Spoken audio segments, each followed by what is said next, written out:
Okay, good morning, everybody. Welcome to our Santa Bernardino School District Board Workshop. I'd like to call this meeting to order at 9:04. 9:04. Please start off with the roll call.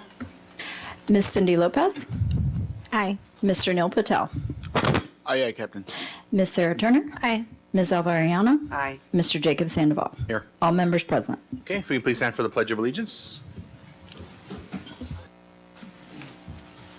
Ready, begin. I pledge allegiance to the flag of the United States of America and to the republic for which it stands, one nation, under God, indivisible, with liberty and justice for all. Okay, if we can please start off with the approval of the board agenda, and we will take probably a break, probably with an hour and a half in, just to kind of give everybody a chance to stretch. Okay, if I can please get a motion to approve. I motion. Okay, can I get a second, please? Second. Okay, roll call. Ms. Lopez? Aye. Mr. Patel? Aye, Captain. Ms. Turner? Aye. Ms. Ariano? Aye. Mr. Sandoval? Aye. Motion passes 5-0. Okay, item 2.1, do we have any public comments regarding non-agenda items or agenda items for 2.2? There are no public comments. Okay, so we're going to start off with our business for the day, workshop, district strategy, action plan, and goals. All right, thank you. A couple years ago, we created our strategic action plan and some district goals. And so annually, cycles of continuous improvement tell us that we should relook at those, assess them, recalibrate, add to, adjust. So that'll be the focus of our workshop today. And then we have some specific activities that we talked about doing and an actual workshop activity around our goals. All right, so for our agenda, we'll look at our strategic action plan, review our 3-year goal progress, and then some workshop activities, and we're going to use our PLC Plus style on that. We'll go through those essential questions. And then we've got an FEV tutoring update as well. So, PLC Plus style, and I brought the books just to advertise. So we're moving into Corwin's PLC Plus model, and so wanted to kind of bring this to the board as just a taste of what we're doing. We'll have some great representatives, including Dave Nagel, who is one of the authors of the PLC Plus with Fisher and Fry. Working with Donna and her team of academic coaches ahead of our teacher PD, and working on up-leveling our PLC Plus work. And so the guiding questions for PLC Plus is that you're going to ask, where are we going? Where are we now? How do we move learning forward? What did we learn? And who benefited and who did not?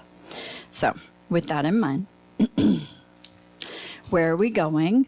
And so for us, the where are we going is what we set a couple years ago. We created our strategic action plan and we set some plan priorities and some measures. So that was our intent of assigning where are we going as a district. And so this board created an updated vision and mission, assigned core values, and laid out what our priorities are. And so being able to articulate that to all of our educational partners in our community at large was new and different for us, but I think very important. And so we have some ideas and would like to get some board feedback on sort of a next step in this process, so how we can keep everything aligned and really be able to articulate that for everyone. And so our focus, of course, is developing the minds and hearts of our students and inspiring our community to be the place where we all learn and grow. And so we do that in partnership with our community, and we exist to provide high quality, comprehensive educational experiences that support each student's academic and social emotional development in order to prepare them to be responsible global citizens who are career, college, and life ready. As everyone knows, we only have our students through 8th grade and we send them to the high school district. And so the more that we are able to do that, the more it leads into their success in our sister district and then whichever pathway they choose after graduation. So we laid out the priorities and the 5 basic areas, so academic, social, emotional, the learning environment, the community, and the fiscal, of course. And those core values that we have so that student success is the responsibility of everyone. We're nurturing the gifts and talents of every student. Our schools are safe places for everyone. We're committed to equity in order to ensure that our educational system is responsive to all of our students and families, regardless of personal and social circumstances. That all of our students and families and staff are valued and treated with respect and dignity, and that our culture is one that is welcoming and service-oriented. So that's what we set forward. And then what we did is we created some, and what I will need is whoever's manning this, if you could click on the link so it'll take me there, that would be helpful. You have that in your PowerPoint as well, but yep. Well, it won't show on here though. There we go. Okay. So I won't be able to scroll through that. So, okay. So these are our strategic plan priorities and measures that we had set originally. So we did our measures based on those plan priorities. And, so we said each priority should have a measure with it. If you'll scroll down, I'm not going to read this for everyone. This, kind of is our ongoing document. Thanks.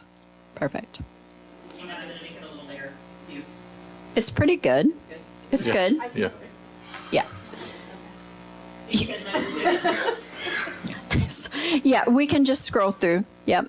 And so you can see we created measures for each of those goals that we had. And then we'll go through our 3-year goals and get into our activity as soon as possible. So when we look at that, thanks. Yeah. Okay. No, you're not, because I need you to click on that. That's our one dilemma with doing it this way, right? Is being able to You can click and link do it that. next time, so you can just click and it'll open. say what? You can link it next time, so when you click. It's linked, but No, but the way we do set it up in here, it'll click on your clicker, it'll go to the thing. that would be helpful to know how to do that. Thank you, Chris. Thanks. All right. Anna White rolled. Thank you. So what we did is, that's good. So we have 22, 23 is the year we just finished. We have 23, 24, and then 24, 25, right? And so 24, 25 still blank. We will work on that, right? But to show where we finished out 22, 23, in looking at that, these were the ones that we already had. In yellow, we kind of highlighted the ones that we're sort of carrying over and doing next step with for 23, 24. So green is they're going according to plan, keeping that going. We do have one red in the 22, 23, which is we closed our VLP program, which had been an original goal for us. Krisha, if you'll scroll down and then I'll have you scroll up. So we closed that out. Scroll down. There we go. Thanks. Keep going. Perfect. And so what you'll see, though, in the 23-24 is we're looking at the purple where we're either refining or adding something specific. So in terms of our MTSS programming, we wanted to look at really bringing in PBIS clearly, not piecemeal, any of that, but really investing in that and bringing that in. And so that would, next year would be year 1 implementation. And so we have some sites who've made some inroads into it, but in terms of being focused and aligned, we would consider 23-24 year 1. So PBIS, Mel, I'll ask you to briefly say what that is. I waited till you took a drink, right? Yeah.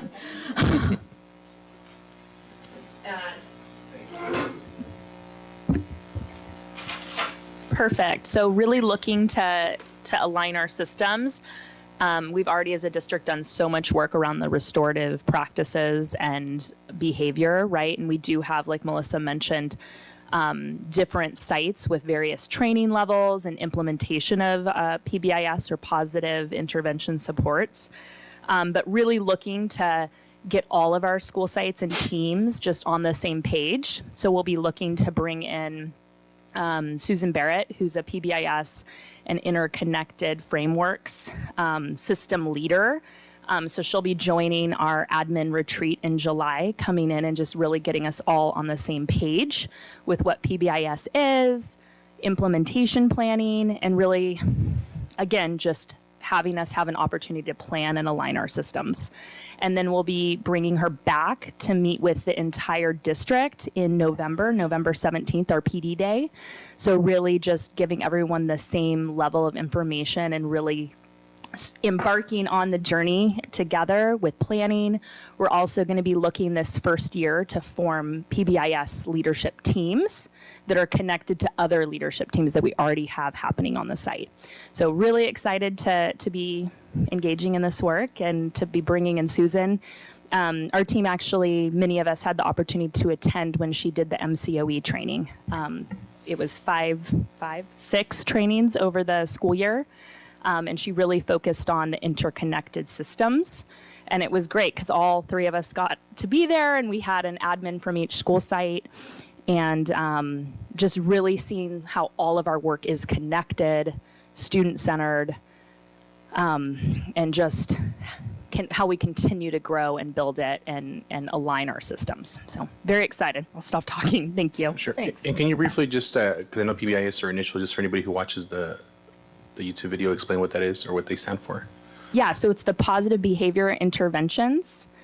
So really aligning all of the positive pieces, reinforcing positive behavior, and having systems for how we follow through with, not okay behavior. Tiered levels of support. Yeah. You could think of PBIS is and in partnership with like our restorative practice work, right? And so ideally, an effective PBIS system is going to minimize the students who need to go fully into, when we need to redirect behavior and do those pieces with the restorative practices in an aftermath of a behavior incident, right? And so it would be an attempt to minimize that by teaching students those skills and supporting the positive behavior. And then we have our restorative practice work that sort of overlaps with that and is a next step when needed. Is that fair enough to say? Yeah, and I was just going to say that part of the reason we started with restorative practices is because a lot of the foundations of PBIS people have had knowledge of, right? It's kind of common, especially those tier 1. It's kind of that good classroom management. And restorative practices, as we know from this last couple of years, is threefold, right? So the beginning of it is also foundational, those morning classroom circles. That's kind of establishing a culture of belonging within that space, which really feeds into that level 1, tier 1 within PBIS as well, but then moves all the way across to those restorative conferences that are something has occurred, how do we come back into that? And we felt that getting a strong foundation in restorative practices first was really going to support in a quality implementation of PBIS and not kind of a superficial implementation where, we're saying do these things, but we haven't yet provided the tools or the trainings to be able to accurately do them. So I'm excited because I can see really clearly in the work that Melanie has started to do how well it's going to tie in and how much more prepared our teams are going to feel because they have that strong foundation. Any questions? Just a comment. I'm fully in support of PBIS at the high school I teach at. We've been using it, I think, for 4 or 5 years now. And, it takes a little while to get going. But I think reinforcing positive behavior is the other end of change for our students. My only suggestion would be it has to be all in, buy-in from the staff. As an example, at our school, we have something called Trojan traits, which are 3 philosophies, being respectful, being safe, and being responsible. And so those are the 3 key things that each staff member is always looking for and emphasizing. And so when they see that behavior, just for my fellow board members, what happens is each teacher is given something called Trojan tickets, or they're just little winning tickets. Every time a teacher recognizes positive behavior, a student will be given one of those tickets, and basically every 2 weeks, they come at lunchtime for a rally. They turn that in for a free gear, if you will. And it also helped build school pride because during those giveaways where people turn in those tickets for their great behavior, they get logoed out gear, cups, jackets, hats, shirts, and it builds a sense of community and ownership for our students and a sense of pride. And so, I've been teaching many years, and it always seems like, we spend so much time on the negative behavior. And so when we have something like this that really emphasizes and shows and leads the way of what should be recognized and what should be emphasized in terms of appreciation and direction of development, for our students. So I'm very glad we're doing this. My only, suggestion is make sure it's all in.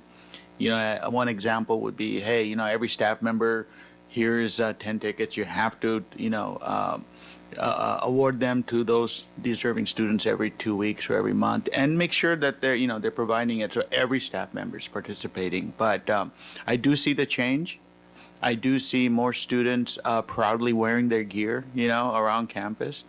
And I think it's a way of them saying, hey, I'm making a difference as well. So thank you for bringing this to our district. And based on my experience, I hope we have the same level of success at this site. At this district. Thank you. And Neil, I was just going to add that those are great points. And the other side of that as well is that, there is the I and the S, which is that there's clear interventions and there's clear supports, right? So we know that the baseline starts with acknowledging and recognizing what we want, right? And acknowledging and seeing that in others. But the other really important part is that there's clear interventions and clear supports that are there to help students who need that additional intervention and support. And I love in Dr. Dominique Smith's presentation around restorative practices, one of the key points that he talks about is, we teach kids who can't read, we teach them to read. We teach kids who can't do math, we teach them math. But when it comes to behavior, there's an expectation that they're just going to know it, right? That they should have gotten it and they should have known it. And what the I and the S really set out is the reality that just like the other areas of learning, behavior has to be learned as well. And so having that recognition is a huge part of it, and clear interventions and supports. And so that's why I'm really excited about the work that Dr. Barrett will bring in, because that is her expertise as well. And so I'm excited as well, clearly. I just want to comment as well with Neil was saying. I think that is super important. I remember, I want to say it was New Republic when I first got sworn in that did that presentation, and they did I think it was Bobcat little tickets, and that. So we do have some establishment already in our district. However, with this, hopefully it's, more of our school, especially certain school sites that have that lower income, and we need more of that, for them to have, like Santa Rita. If we go GV and John Gutierrez, we kind of see that difference as well. So I mean, that would be very, very beneficial for our students, to have it. But we definitely have already that already established on there. It's just how do we get That equity, right? Exactly. So that they're all equitable. And Mr. Patel, I appreciate your example, because everybody knows the older students are, the harder it is. So I appreciate you giving some positive feedback about high school, because that's probably the hardest age group to effectively do a PBIS model, because they're not entertained by very much. And so being able to do it effectively in a way that matters to the students, right? And so I appreciate that. And I want to thank Becky for quickly going in and getting these, because I walked out without them and she has our back. So just so you have it in front of you. And so you can see, Krisha, if you can scroll on down, that's great. We did a lot of the green. We're still continuing those as we had originally laid them out. And we'll go down towards the end there where Krisha, and you can come up, I think, for a second. I want to point out that Krisha, in her new role that officially starts July 1 as Director of Technology and Innovation, added some goals in those areas that are under her purview. And so we wanted to bring those forward as some additional pieces that we want to start including in our multi-year plan.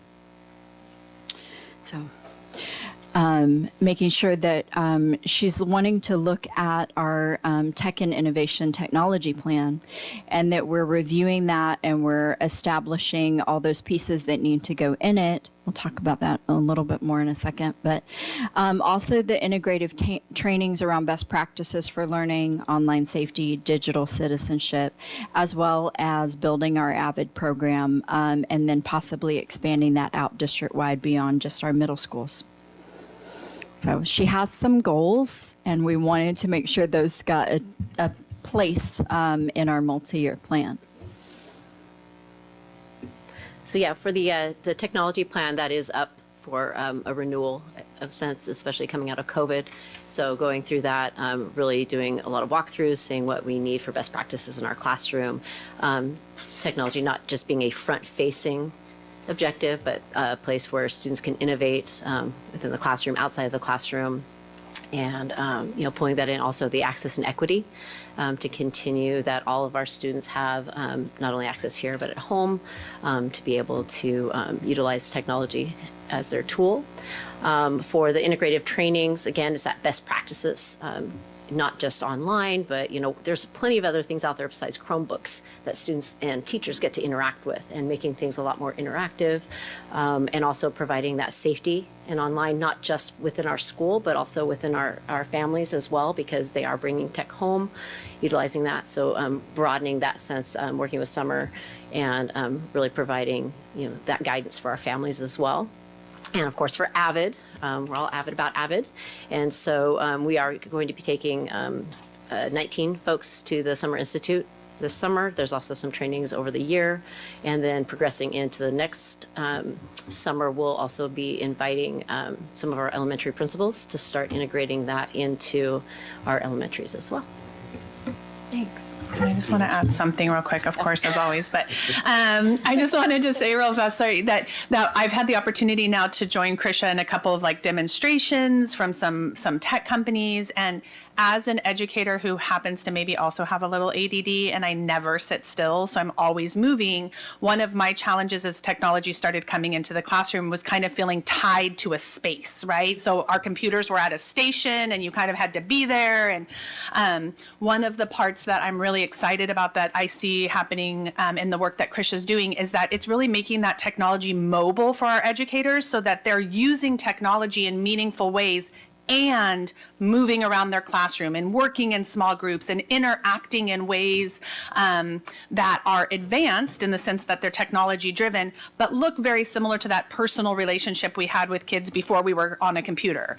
And so we did Krisha invited me to a demonstration lesson here, and I was excited about how we can bring parents in. And like that board, you can't tell now, but you can flip it upside down and use it like a table, like a learning table. And that's going to be a lot less intimidating for families because it looks like a traditional, it has resemblance to what they know, right? But now you're moving things around on a touch table. And so for me, as somebody who's been out of the classroom now for a little while, and I feel when I go back in sometimes like, whew, what's happening, right?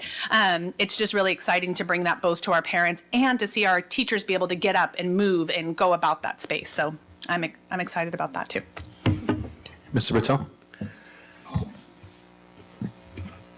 I am wholeheartedly in support of the technology plan. I think the digital citizenship and online use, I think that's something as educators we really need to focus on in terms of protecting our students, so online bullying, use of personal information, posting. I hope you please expand out to other technology devices, if you will, social media accounts and stuff. I am really worried for our students because of the fact of hacking and information and them being minors. And at the high school level, where students are pretty, ambiguous in terms of safety, because they haven't been taught it along the way. So I'm very pleased that as a elementary school district, we're starting the process. So from an early age they know how to protect their privacy. They know what cyberbullying is. They know how to protect information. But it's just worrying. With more technology comes more challenges. And I think the earlier we equip our students with the knowledge of how to protect themselves and others is vital. Yeah, there you go. Thank you. I just appreciate it. I think the earlier the better, I just think it's going to get worse in terms of hacking and more bullying and this. So I think we really need to have as many assets in play, if you will, to protect our students from those things. So thank you. Oh, I apologize. There is one more thing. One of my biggest concerns is the ability of our students to decipher factual information from false information. And I think that is probably our number one threat in terms of education, is deciphering what is true and what is not. We cannot have any education if we can't have the ability to tell what is right, what is wrong, what is real, what is not. And so I hope, as far as the technology plan, somewhere in there, we're helping educate our students to determine what is true, what is factual, how do we research that, how do we verify that, and get away from opinion and thoughts, if you will. And let's go back into factual truth information. So please incorporate that if you can. Thank you.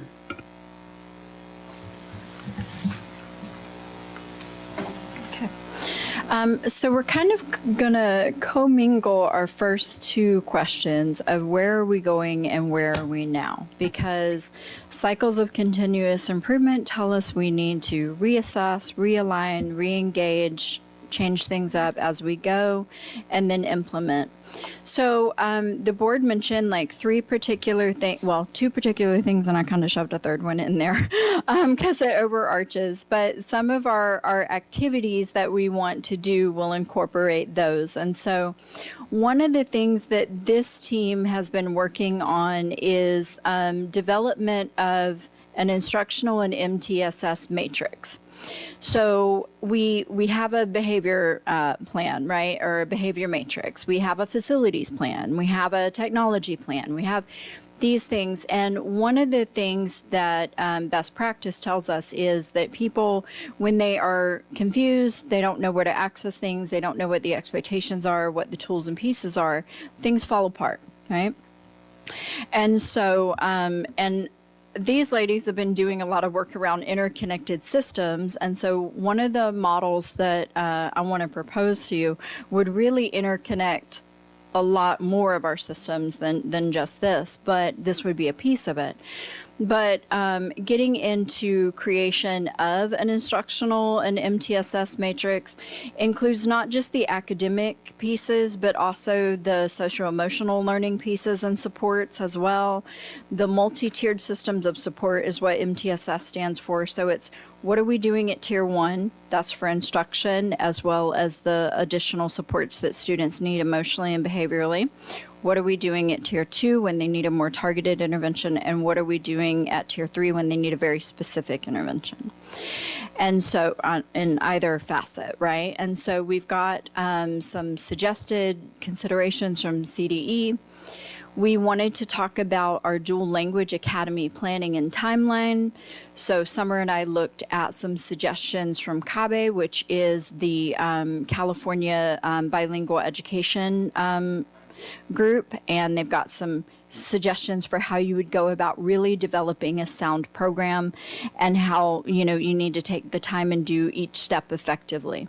And then engagement. So we've got some information. We reached out to our principals. Many of them are on break right now, but they kind of shared what their current activities are, and then we can talk about how we want to set some additional goals and supports for those goals, I think.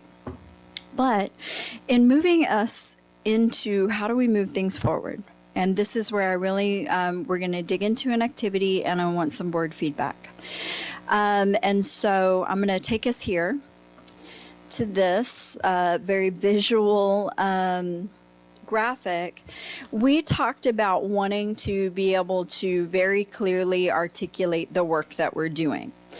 I think us making a strategic action plan and setting some multi-year goals a couple years ago was a major first step for the district. So what's the next logical step is how do we indicate how each of those things are aligned? And so this graphic specifically is a collaboration between ASCD, somebody tell me what that stands for, Association of School Curriculum Development, thank you, and CDE, and it's like a pop quiz. But, and so about sort of that whole child, whole community, and incorporating all of those things. And so I'm going to Vanna White this for a second. All right, so a big part of this is. You want a microphone? No. So a big part, obviously, our whole community. But at the center here are students and what we're intending to do, but improving learning and health. Coordinating, so this is our board work, right? Coordinating policy, process, practice. That's how we do our business. Here's why we do our business. And then here's the pieces that fall into that, right? Now, we might, want to Santa Rita this up a little bit if there's something more specific, but it has the different categories, including nutrition and environment and services, physical education and activity, health education, community involvement, family engagement, employee wellness, physical environment, social facilities, social emotional climate, counseling, psychological social services, health services. And so what we have is we created a list of multi-year goals, and they're great goals. There may be goals that are missing or goals that need refinement. And so this team's willingness to jump in a crazy idea and be like, what if we did an activity around that? And so we'll keep going with this. But so what we did is we took each of those goals, the bullet points, and we put them on a card. We took each of those categories and we laid them out across a table. And the activity that we'd like to break up and do is assigning each of our current goals to one of those categories, and then looking at where we might want to adjust those goals or add goals. I want to say this is just a first step activity. We will not complete this today. This is the kind of action that starts with the board and ends with the board. So if the board is interested in us sort of articulating clearly each of those big, broad things that we do in this kind of method, I think it would benefit our community as a whole to be like, well, how does your instructional plan align with your technology plan, with your facilities plan, with your behavior matrix, with your instructional matrix? Each of those goals that we have in there and each of those plans that articulate that vision ideally should be accessible, clearly interconnected, because research tells us every time you create a new committee in isolation, you create a new plan in isolation, you're creating a chasm that things are going to fall apart, right? Or somebody's going to leave the district or leave the board or leave the, and nothing will ever happen with it again. And so this is kind of a vision that we wanted to propose to you and get your feedback on and guidance, and then maybe move into our activity. Okay, initial board comments.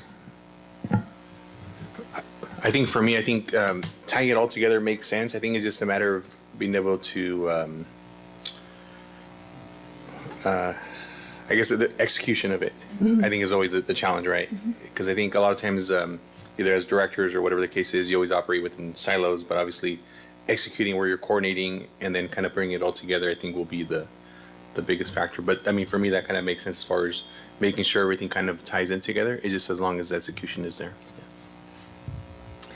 For me, I think how Jacob's saying, yes, it all ties together. I think here, not only, here directors and staff, but our community, the understanding on their area, right? Because as a parent, you come in and you're like, oh yeah, you're doing this, but how does it benefit my child? Where does that come into play? So that understanding, making sure that, our community understands and our parents of, our sites know this is how, but more than anything, being involved. Like, technology. I remember being a kid and saying, you have to learn how to type and whatnot because you're going to grow up and everything's going to become, in the computer. And it's happening. I mean, you go to the doctors now, you check in a computer, you know what I mean? Like, everything is just getting moderate.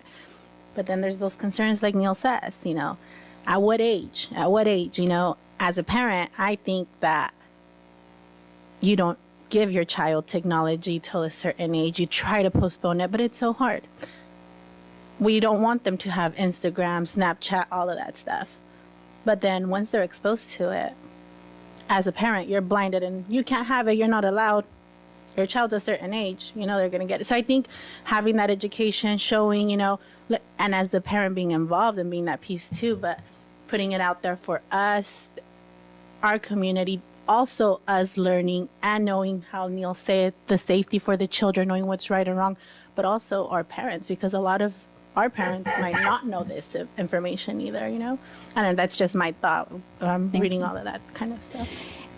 A lot of this work will take bringing it to our different partner groups, right? To get the parent input, to get the input of curriculum council on the instructional piece or the technology plan, facilities committee, right?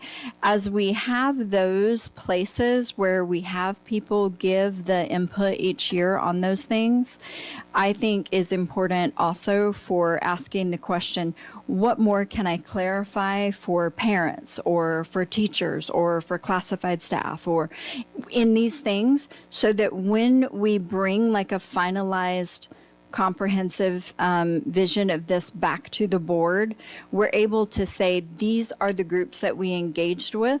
This is the feedback that they gave us, and here's how we incorporated those pieces, right? It also includes being able to have this in a language that all of our families can understand, not just English, right? It's being thoughtful and proactive about those pieces so that as we bring this work back to you, you're engaged in that process too, and that we're, clearly articulating all the places that we've gotten the different feedback from the stakeholders.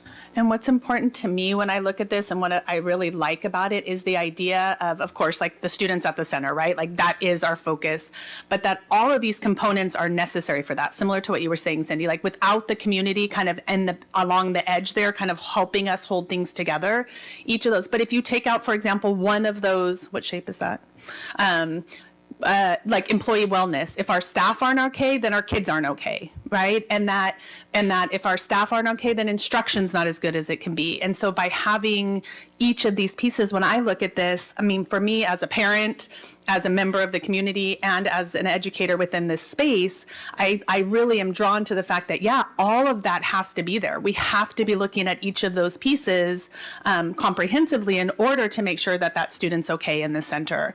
And the other part that I appreciate about this graphic is, going from kind of that broad of health and then expanding out to kind of more extensively what health means. So we're not just saying kids are healthy, we're saying there's good nutrition, their campuses are safe, their facilities are of high quality, each of those pieces. And so I would be excited to use this type of model with our parents. And I think Melissa shared it. I was doing something else, sorry for a second. But, the idea being that you could click on this on, family engagement, and it would say to you, this is what family engagement means here. And so for lots of our families, this kind of visual is going to be much more accessible than that whole list of words, right? And it can easily link to what it is we're doing. So this is our goal around family engagement. This is what family engagement looks like in this district. And here's a link to images and pictures and media posts and all of that connected to that, and bringing those together. So like, again, I'm excited about this image. Sarah, did you? Yeah, the concern that I have is I feel like we're talking about something, even though we're talking about engaging groups and that kind of thing, that we're talking about something that to me feels very top down. And I feel like even though we ask people a lot and we are continually trying to get people to show up for things and we want the community to be engaged, I feel like there's been a lack of just something really basic like, as many parents as we can, what's your number one concern about what's going on with the schools, or your top 3 concerns, or the staff, what's making your job hard every single day?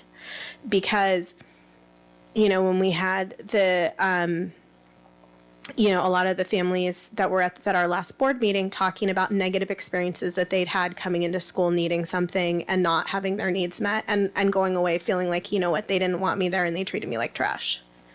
And it was more than one person. And I thought, okay, that bothers me.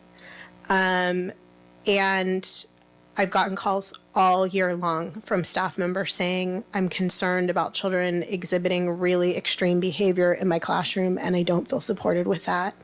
And so, my goals are really much lower to the floor. It's like, I want everybody who comes on our campus to feel like we cared about them. And I want every teacher to feel like I can go to work and I can teach and there are systems that are supporting me. And it's not that we don't have great people and it's not that everybody doesn't have those goals. But that was not the reality this year for a lot of people. And my MO sort of is that I kind of ignore something when it's the one person that says it to me. And I wait because I was like, if it's true, there's going to be a second or a third person and it's going to come to me from another site as well. So there's just some repeated concerns that I have and trying to dig down and how can we address those. So just so I kind of understand, the ask right now is to see if we would want to do an activity that identifies how we piece them together? Yeah. Okay. Do that activity. Okay. And I just want to say to Sarah too, I 100% agree. And that group that was here, part of how we got to where we were is lots of time talking and opening space. I mean, Jacob, we had City there. And so I think that right, it's also a big transition because I'm working really closely with our community organizations. One of the challenges, and I think Jacob and I have talked about this, or maybe Sarah and I too, but one of the challenges that's interesting is because oftentimes these community organizations that are really around advocacy have had to go into a space and fight for what they want. It's a new reality for them to come in and have collaboration. And I repeatedly meet with them. They repeatedly use us as an example because we've come into these groups and said, tell us everything. We're not going to fix everything at one time. It's just not going to happen. But we want to hear it. And we've created spaces that a lot of our organizations aren't used to having. And they've said, lots of the voicing comes forward, and it comes forward because we've provided that space. And change takes time, right? So I hear you, and I'm 100% in agreement. And I was excited to see those parents there given that space that they wouldn't be giving. Other boards wouldn't have entertained them the way you guys did. And I've gotten phone call after phone call since then from other Centro Binacionales or out of Fresno and saying how did you get your board to be this good? How do you get the board to listen this way? And we have work to do. We have lots of work to do. But I'm also just so proud of what we've done for our communities that have felt unheard, and the space that you all have given to them to do that, and to me to do that, because a lot of boards would be intimidated by a group with signs and feel that was something, would have kind of tried to block that in certain ways or put parameters around that. And you guys opened the space. This district opened the space and said, we want to hear you. And when we open the space, we are going to hear more, right? We are going to do that because we're saying, bring it to us. And so I think for us, it's also just about knowing that with an open door comes open commenting, right? And that commitment. So yeah, I agree with you. And I'm also really, really proud of all that you guys do for this community and that we have moving forward. Yeah, I agree. Any other comments or questions from the board? No. I personally think that I've seen how I could see what Sarah says, we've had those concerns from staff and, feeling certain ways, parents, but how Summer just said, there's no way things are going to get fixed like that. However, I do see it. I attended this district at a young age, so I'm not, I was a, child here, parent now on the board, and I see a difference. I am really proud of our district because our district is making some big movements. It's not something that's going to happen from day or night, but I missed last board meeting. My husband was sick, and I saw it in the news and I was like, man, I missed such a good one. And, that was just to see that I could only imagine, how powerful that night was, for us to be able to see that experience and that hear them out, and once again, it does tie again because personal experience of where my work of employment, a lot of this community, they need that access. Let's use technology, right? They want to say, I want to take a survey, like the surveys we send out, but they might not know how to do that, right? They might not know how to access and open up an email and do that. And I know this for a fact because, like I said, my work, I get those all the time from parents, is there a way you could send me a text and where I could, so I think that this plan that we have, it might not be perfect and it might kind of look like, wait, how is it going to tie it all together? But I think it's a start for us. And I think that, eventually we will, not perfect, but move forward from what it has been. We have established that already. So, I'm pretty proud as well with what we have done. Okay. Part of this also, and I want to clarify, let's take physical environment. We have a multi-phase facilities plan that we work on, we engage in, we have a facilities committee. So some of these, we have a piece for, right? And we have a process for how we engage people and get the feedback. As we go through the activity, we're going to find some blanks, right? Where what I mean to articulate is we need to engage in the process. We need to define what our goals are around that so that when we start that work and say, let's really talk about employee wellness, who all are we engaging? Where are we engaging? How are we bringing their feedback? And what are we doing with it, right? So Becky's department has made some inroads this spring with the People Bench program and doing that and getting individual staff to give that information. There's next steps on that now that we have that initial information, and how are we gathering the next level and doing those pieces where they're talking about how their workplace impacts them in all kinds of facets, right? But and so that this truly is to align and show us where we have those areas that there's a gap so that we can clearly create some goals and start engaging in that work with people, right? And whichever group of people that is and at whatever level we need to engage in it. And then being able to clearly articulate that to folks so that they know, what are you doing with this and why and how, right? And so that's kind of the overarching. The work that builds this, that's got to be from the bottom up. It can't be top down, or that's never going anywhere, but it's going to be really pretty. And hopefully useful. So. I want to chime in a little bit. I really appreciate, one, also what Sarah said and what Summer and Melissa just said, that the voice of the community, right? And how many different ways since we came out of the pandemic, we've created a way for our families, our communities, our students, and to have a voice from the listening circles that even the students that, or the parents that weren't comfortable, they could sit on the outside, right? From the board meeting last week, the different surveys that we have, they're asking for ways to connect with us better. They're asking ways for us to connect with their students better. But also with our work with Jennifer Abrams, where is it that we need to receive input in a project? Where is it, do we need to create information, whether that be a project that we're working on, such as Summer Academy, or working with the community. So where is it that we need to provide information for the community so that they have something that they can go to just to receive information? Where is it also that we get input so that we can connect better information to them is where I see that. I really like it too, Summer. I think it's a really cool diagram for our students to connect to. So I do see where our parents and our students have voices that they need to share still, and I think that their ability to start doing that with us and that trust with our cabinet and our board especially is really special right now. I want to add in on the staff safety piece, because something that I'm reflecting on as we're talking is that I appreciate that our staff have shared concerns with you, and they've also shared them with us. So yesterday I was in this room with CSEA. I don't know why I got nervous all of a sudden. I'm like, oh. I think it's because it's powerful, right?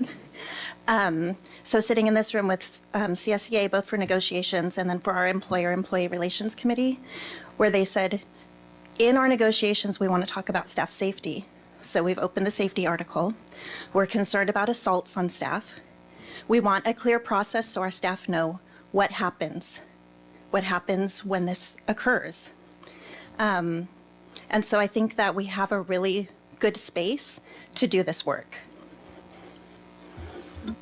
It's like, oh, little like goosebumps. Because it takes a lot of work to get to that point. Yeah. Right? Yeah. I think you should move into it. Okay, let's move forward, yeah. Just a second. Yeah. So,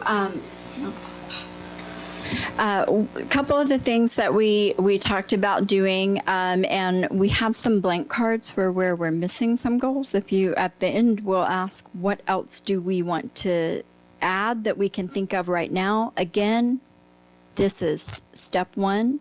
And so there will be plenty of things along the way. And I think in order for us to effectively do this, we should probably incorporate this like in our quarterly State of the District reports as a check-in and like a mini workshop on where are we at, what other goals have come up from our teachers, from our classified, from our parents that we want to bring forward, and we can incorporate that into our quarterly pieces as like a mini workshop along the way for the year if the board is okay with that.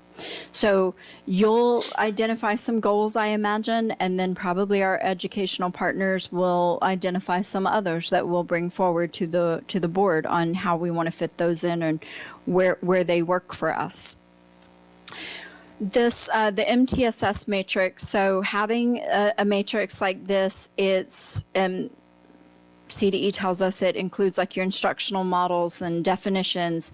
So that's what instructional materials are adopted for each tier, what support services, what interventions happen for tier 1, which are all students, right? What are the tier 2 targeted supports for students who need, a targeted intervention? What happens at tier 3 for the students who need a very specific intervention? Same thing for, which students receive which services and how they receive them and how it's determined. So remediation, ELD, accelerated learners will lay out how are we identifying the students who need each of those things, who's doing it, what are they using, what are the instructional materials. So you can see a lot of that is going to come out of the work of Curriculum Council and what the board has adopted for like tier 1 instruction. It's really laying that out already, right? And then the additional work of where we need to start developing our accelerated learner process, right? And so when we get to that tier 2 for those students who need that type of intervention you can think of, right? But also the support services, the staff, the SEL programming, and expectations for implementation. So, when people go, well, what are you using for your basic math program? They'll be able to look at this. They'll be able to see what that is, what kind of interventions we have at tier 1. And then students who need math intervention, what does that look like? How is that delivered? And how, the who, what, where, when, and why of each of those pieces, just laying that out. And then talking about our dual language academy planning. And so important considerations, and Kabe tells us, take your time, be very specific about it, right? So we have to, what are the best practices? Who's got a great program? Who's got one that has a lot of great things that we might pull from? What are the impacts on staffing as you transition some classrooms into being dual language versus English only? What is your impact on facilities? How do you start it? How do you grow it? How do you sustain it?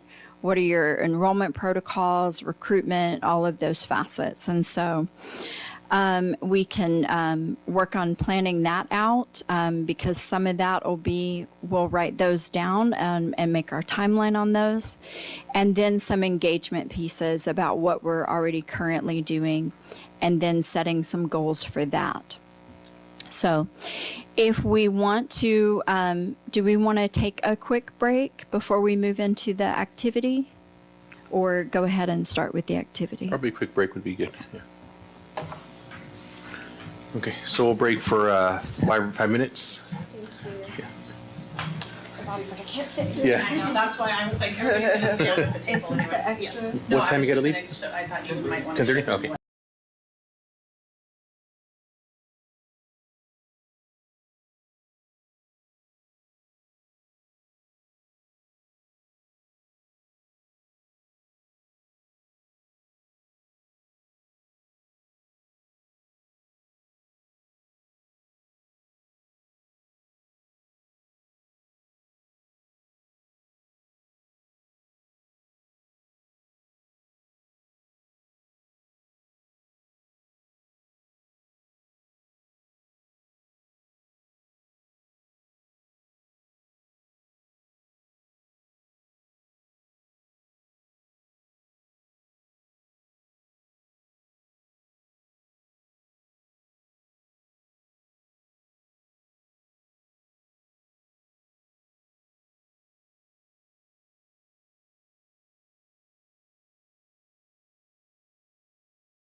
our break and we'll get started.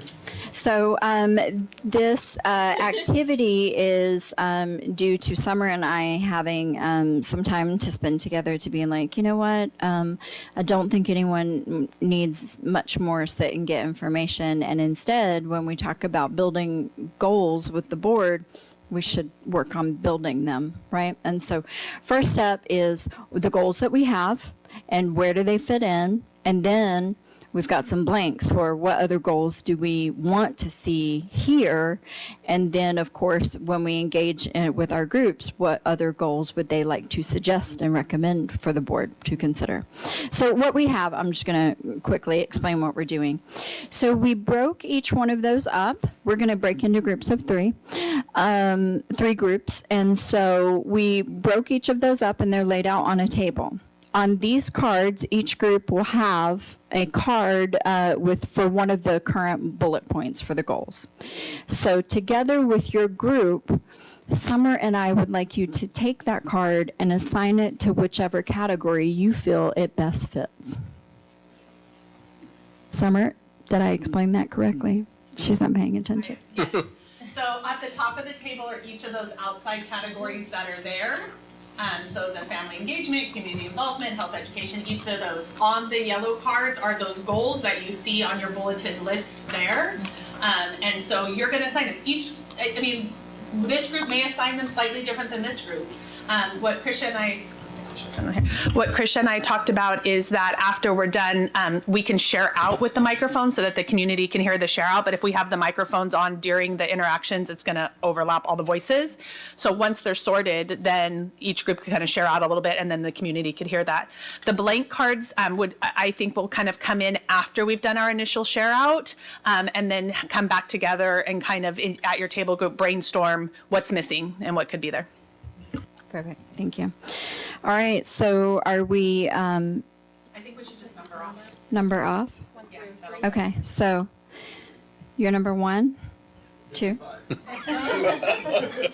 3, 1, Oh, 3. It's okay. 2, 2. 3. I'm back to 1. 2, 3. You're 2. Were you that kid in high school? Okay. Sorry. We're failing at this. Okay. All right, so behind Ms. Turner and Mr. Patel and Ms. Lopez is group 1. Okay. Behind the TV is group 2. And over by our 150 anniversary is group 3.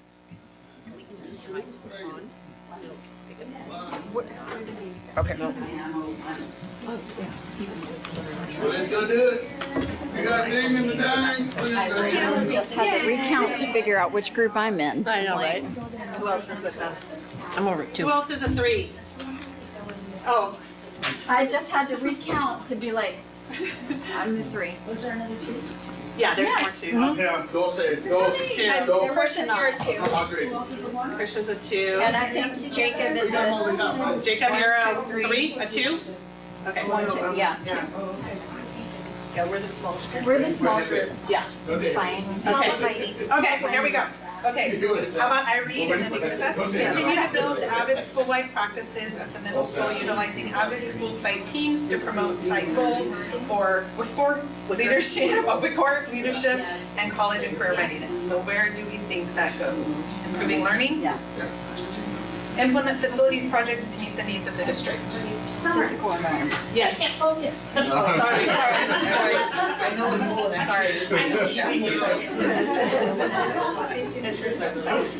Well, because this one is the learning. So it could be There's safe, there's order attend, but there's It learning. could be social emotional, and it could be Then it's access. social emotional environment.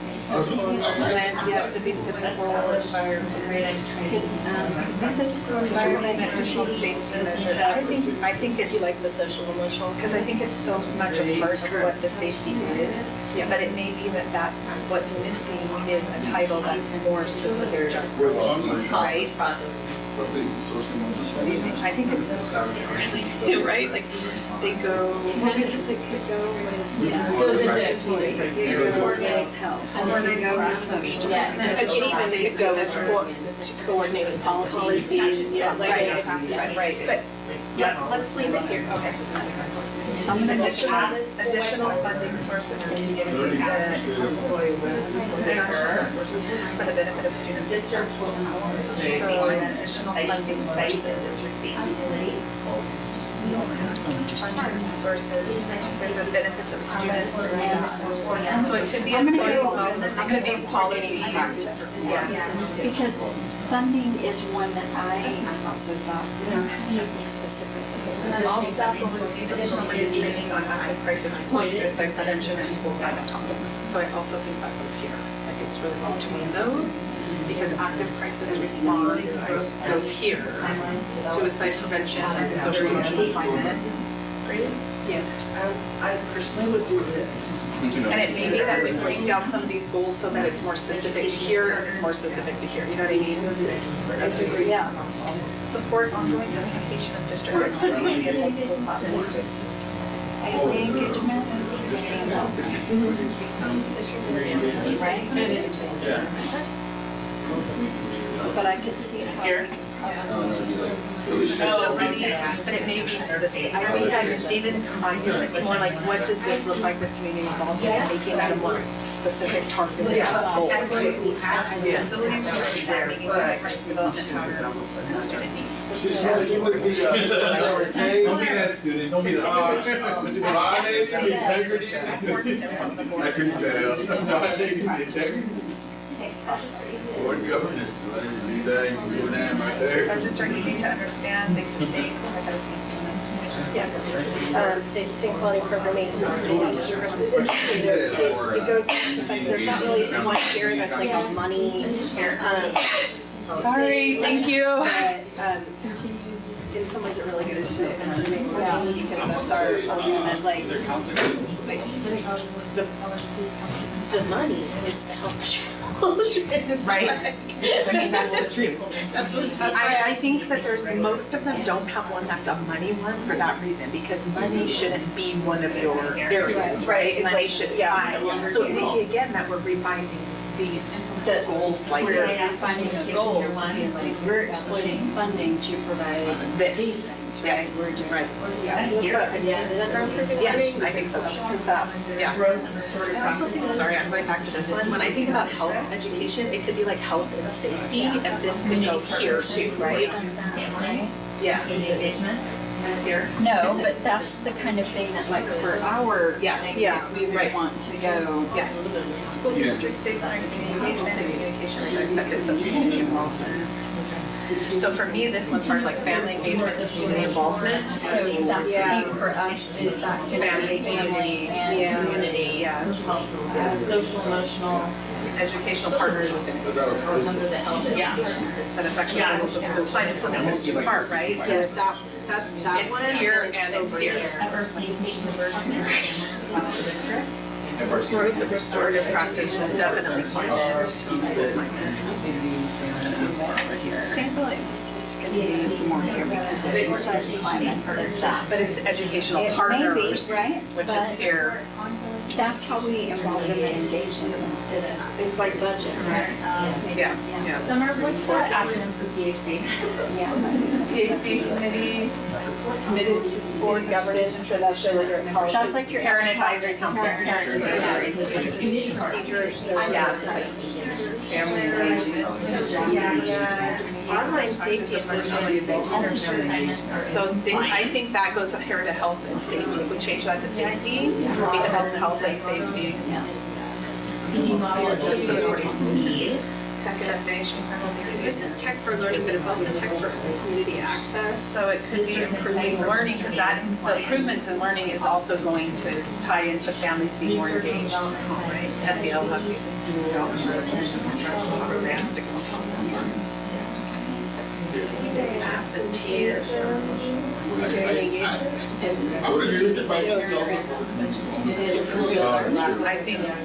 think school climate, because we know that, I mean, the research has shown us that absenteeism is linked Because they don't want to be in school. Right. That's Parent Advisor Council committed to sustaining participation, so family engagement. PBIS implementation. Yeah, so it would go.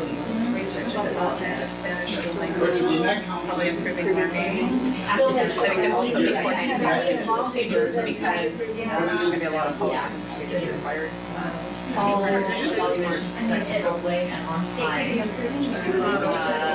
Hawaii wellness or that'd be great. Go ahead. Improving learning and Right. Right. I'm gonna put it here. Yeah, go ahead. We're Yeah. doing that. I know, that's missing. When the children are doing well, the student, The the staff is doing right. Diversity programs, diversity. So I would say family engagement. And that's why we've got We that. merge them together. All of them, we wrote Philly all the time. So that's the practice, right? And I think there's also sort of like roles too. Yeah. Kind of overlaps. You guys agree? You can see when we created these, we were creating Growth standards of improving learning.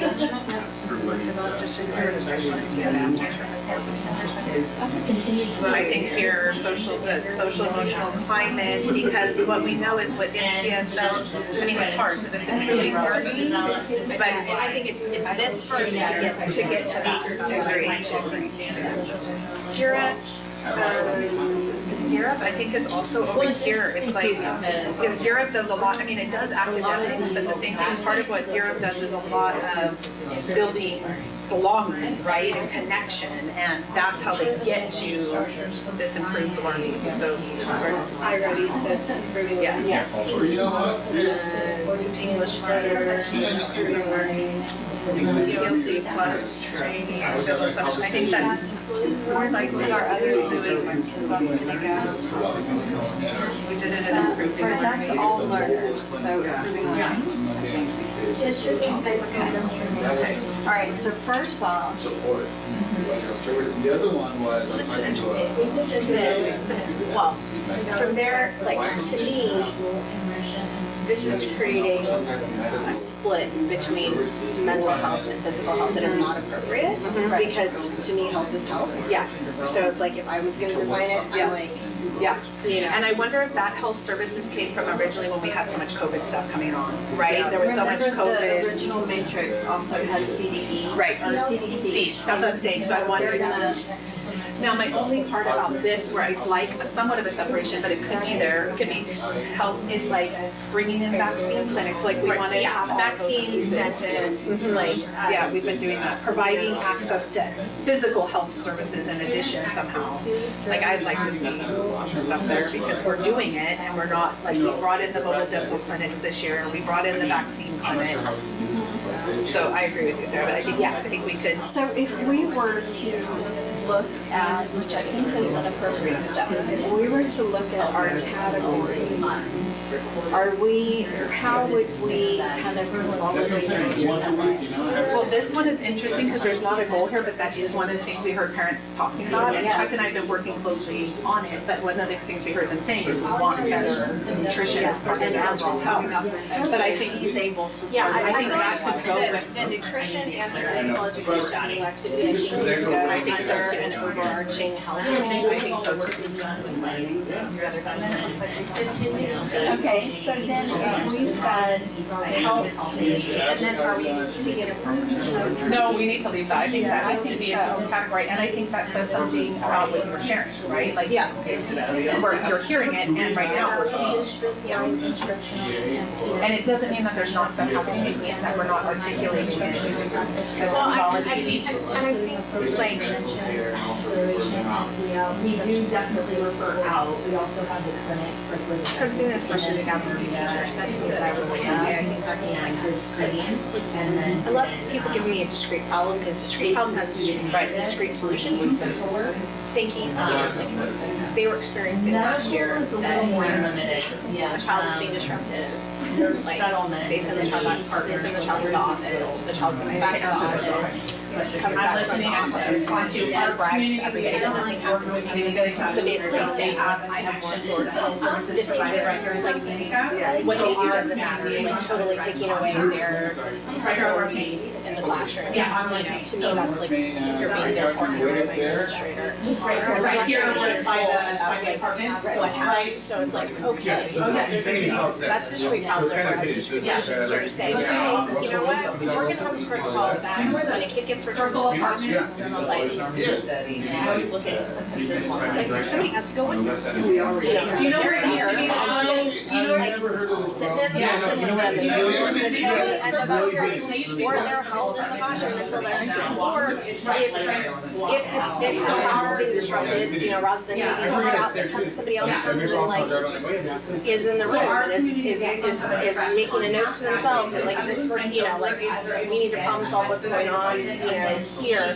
Just something where like Transport kids to the. I had sympathy for the people that were calling me out and talking about this because this is 100%, but I also thought to myself, keep doing something that you know is not working, and then you're complaining to me about it rather than like it's multifaceted. Including advertising that we did have some students that that description was probably accurate. Someone will tell you about at least one. It didn't matter what person people walking back in. So it has right. And I didn't necessarily think it was accurate that nothing was actually happening, but basically, but basically, sort of, So can we eventually, you know, just bring it's some like, kind of true you know, where we like So there's Yeah. pieces of that, there's just a lot. Yeah. If he just was handed a 3-day suspension, Typically have looked at it, then I should tell you his name, right? Yeah. There was politics involved there. But that, right, so if we know that's occurred, and we know that that's really bothering the staff member, we didn't So what they say said right now, we talked about it you is send for them, in the short term, the best bet is for that collaboration to be expedited. Right, absolutely. You send them in the last 20 minutes. So that we see my parents to go to the office. Because everybody needs to. I thought it was a really solid problem. It goes back. like, yeah, if you drive by, you know, just look at it, it just looks like a little. Yeah, it goes, I mean, it's not huge. So when compared you to- say facilities, are you talking about, yeah, X-ray room? Yeah, they have. Right, so they've got to work together. So it's not as big as the East End. That was easy enough, right? But yeah, they have. I feel like having a health service and health education are confusing, so if we were to label them differently. Out to the Stanford clinic that comes to the Tivitat. So in the Tivitat Hospital, there's a Stanford clinic that's there 4 times a month. And so that they What- refer that to that. Is this health Yeah, education Stanford because is it feels like 4 times falls a under month. things that science teachers So, are doing, yeah, things so, that PE teachers are doing, yeah, so I mean, community something- wellness, like that, like, to me, a safety goal is more understood versus like, They're just. health education could be a lot of things. Yeah, no, So But to yeah, it's me, really if we're doing health Yeah, no, I was just, education, you know, then we've got to put it under It just seems like learning, it's logical that if right? you have a central. So if we had a Because I was thinking safety, just, you know, if we could decrease the number of applicants, our employees, staff, education students, because of sickness, right? Yeah. And lack of ability of getting that. instead, Yeah. right? You know, if we can get that care immediately, You called it we have, that. you know, Yeah. higher retention, less For sure. students out, less staff out, you know? And our community liaisons will literally, like, the kiddo will call in sick, they'll call the parent and they'll take them to clinic that day. So they've been really good, I mean, they've been really good. And then, you know, they have a mobile van too, like a mobile that they take out to Soledad Street. Like Eric, who does their mobile program, he also directs there, so Eric will come out. So Well, these, no, that's interesting, because I like, Yeah, when we bought the mobile van for Alice House, it was, yeah. is an education. Is there any way of working or contacting them to bring it out to our towns? So I not necessarily on a regular basis, because most of the funding for the events is allocated for homeless access, medical access for homeless. To me, this is part of So they're out like, in the, well, now they have it in Chinatown, and they have them in there, but so a lot of it is there, but they will come out with activities, so like, we'll say, we wanna have a sports clinic, if we wanna do physical, like, do you know what I mean, like, like, are we thinking about so it's more kind of getting someone to be able to do that, but Eric's been great. that like, the nutrition you know, providing we did the options? we had them come out and So do we're a thinking like preschool- this would preschool go, thing. just, it would Yeah. be over here. It's just there. Right, like it include anything. It worked out. Yeah. So, Summer, after we lay them out, Yes. what's the next So, step? yeah. So are you ready to bring this together? We need to get this going. And share out like what songs?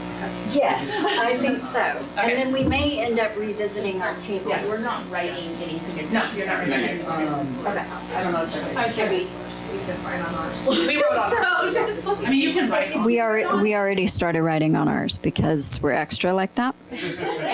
Come. We talked about it. We did write it. So maybe just two or three. Yeah. Oh, that's right, we don't follow instructions. We said Yeah. All right, how's my group 1 doing over there? Right, we broke ours too. It sounds like group 2 is the only one that completely followed instructions. We put the rule followers together. So we're gonna hold where we're at, and I think we'll probably end up revisiting our tables. But I just wanted to kind of check in with each group and give some initial sort of thoughts on where we are in the process. Beck, if you want to grab a microphone.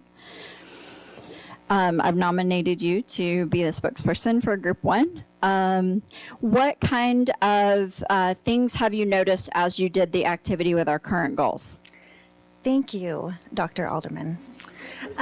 So we noticed with several of the goals that we have established, we could see where they could fall into several categories. And we also wanted to make up one more category, which was like the physical safety with all of our safety training, active crisis. You created it. Okay. So like minds. We see that there are some areas where we don't have any established goals on our plan. However, we know that things are happening. They just didn't make it into that plan. And so we were starting to write them out on cards because we're rule breakers.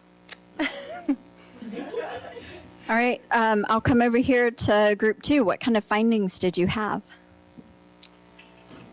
We also acknowledge that there's a lot of areas that there's a lot of overlapping. And I think for me, I almost saw like some might have to be combined potentially and maybe rearranged. One of them, I think, was the social emotional climate and also counseling and social services. And then also around community involvement and parent and family engagement. And then we also saw that obviously there was some that weren't have any goals at all. So. For Group 3, it's really fun. So I just looked at Group 2's table. We did the same thing where we put them between a couple things, being like, it's a little bit this, a little bit that. And we kind of started the process of thinking about if some of the labels don't necessarily fit for us, there's a more appropriate label that on some of those where we were combining something like Group 2 said, that label could be this, and it does incorporate that. And again, like the other tables, we have a couple where we don't have any specific goals that we laid out, which I think is an important part of this annual process, right? Like that we're looking at it and being like, that we had a lot of great goals, but we didn't set one for this, or we didn't articulate it at the very least, right? So I think next step in the process, each group has some blanks. We've got some markers, we've got some pens. So this is our chance to, if we wanted to change up the top labels, You can write right on them, grab a marker, because I tried doing it with a pen and it didn't really work well. So grab a marker, write on those if you want to change up the labels. We've got some blank cards if you've got like a goal in mind for one of those that you're like, either we're already doing this, we're doing it a little bit, or this is something we should do. And you've got an idea, let's go ahead and get those on some paper. Should we change this to physical environment / facilities? Yeah. Just so that it's clearer. And then this, we're just gonna say safety. Yeah. Safety education or just safety? I think just safety. Yeah. Physical, I mean, should we call it physical safety? No, or just safety? I think just safety. And then I think instead of social emotional climate, should we just say campus or school climate? Because that to me feels different. And then counseling, psychological and social services, I think that was a big. And then this one would be community and family engagement. And then health, nutrition. That'd be good. Yeah. Initially, a year or two. Now they're what else? And then improving learning, physical education. So We just took that as, yeah. we can just take this out, right? Yeah. It's Improving. I just think, I mean, Summer's position is. Academic, improving academic, should we say? Yeah, so it doesn't necessarily have to be improving learning. It can be learning And I don't know that I like improving as much as something around like learning. Which may not necessarily make a comparison. Yeah, I agree. Because we don't have improving on anything, like, we don't have that kind of Learning outcomes. Learning outcomes, learning, what are the rest of them? The rest of them are just like a title, like learning.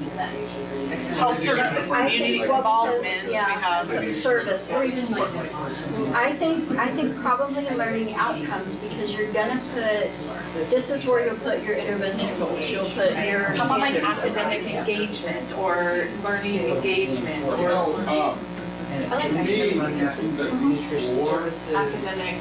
education engagement? It's just saying something like Yeah, what we're looking at, you know what I mean? This would be yeah, for families. because it's, yeah, you'll engage, Yeah, engagement. Yeah, I see these, there's some Employee wellness, right? should we say like employee wellness and training, not training, but employee wellness and just thinking about the PD, so like academic engagement or PD and stuff could go here, right? But it's like employee wellness and professional development. How should we call it this?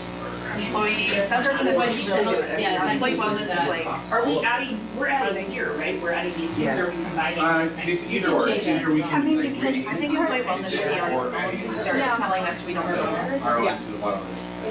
yeah, and that's where we're gonna, that's where it's not just the, okay, take your survey, we engage in the process this way, but it's also, here are the resources that we, here's And academic engagement could be of staff, right? It's like academic No, engagement I could want be. a separate one, because the way we do things here, I think that Technology interaction.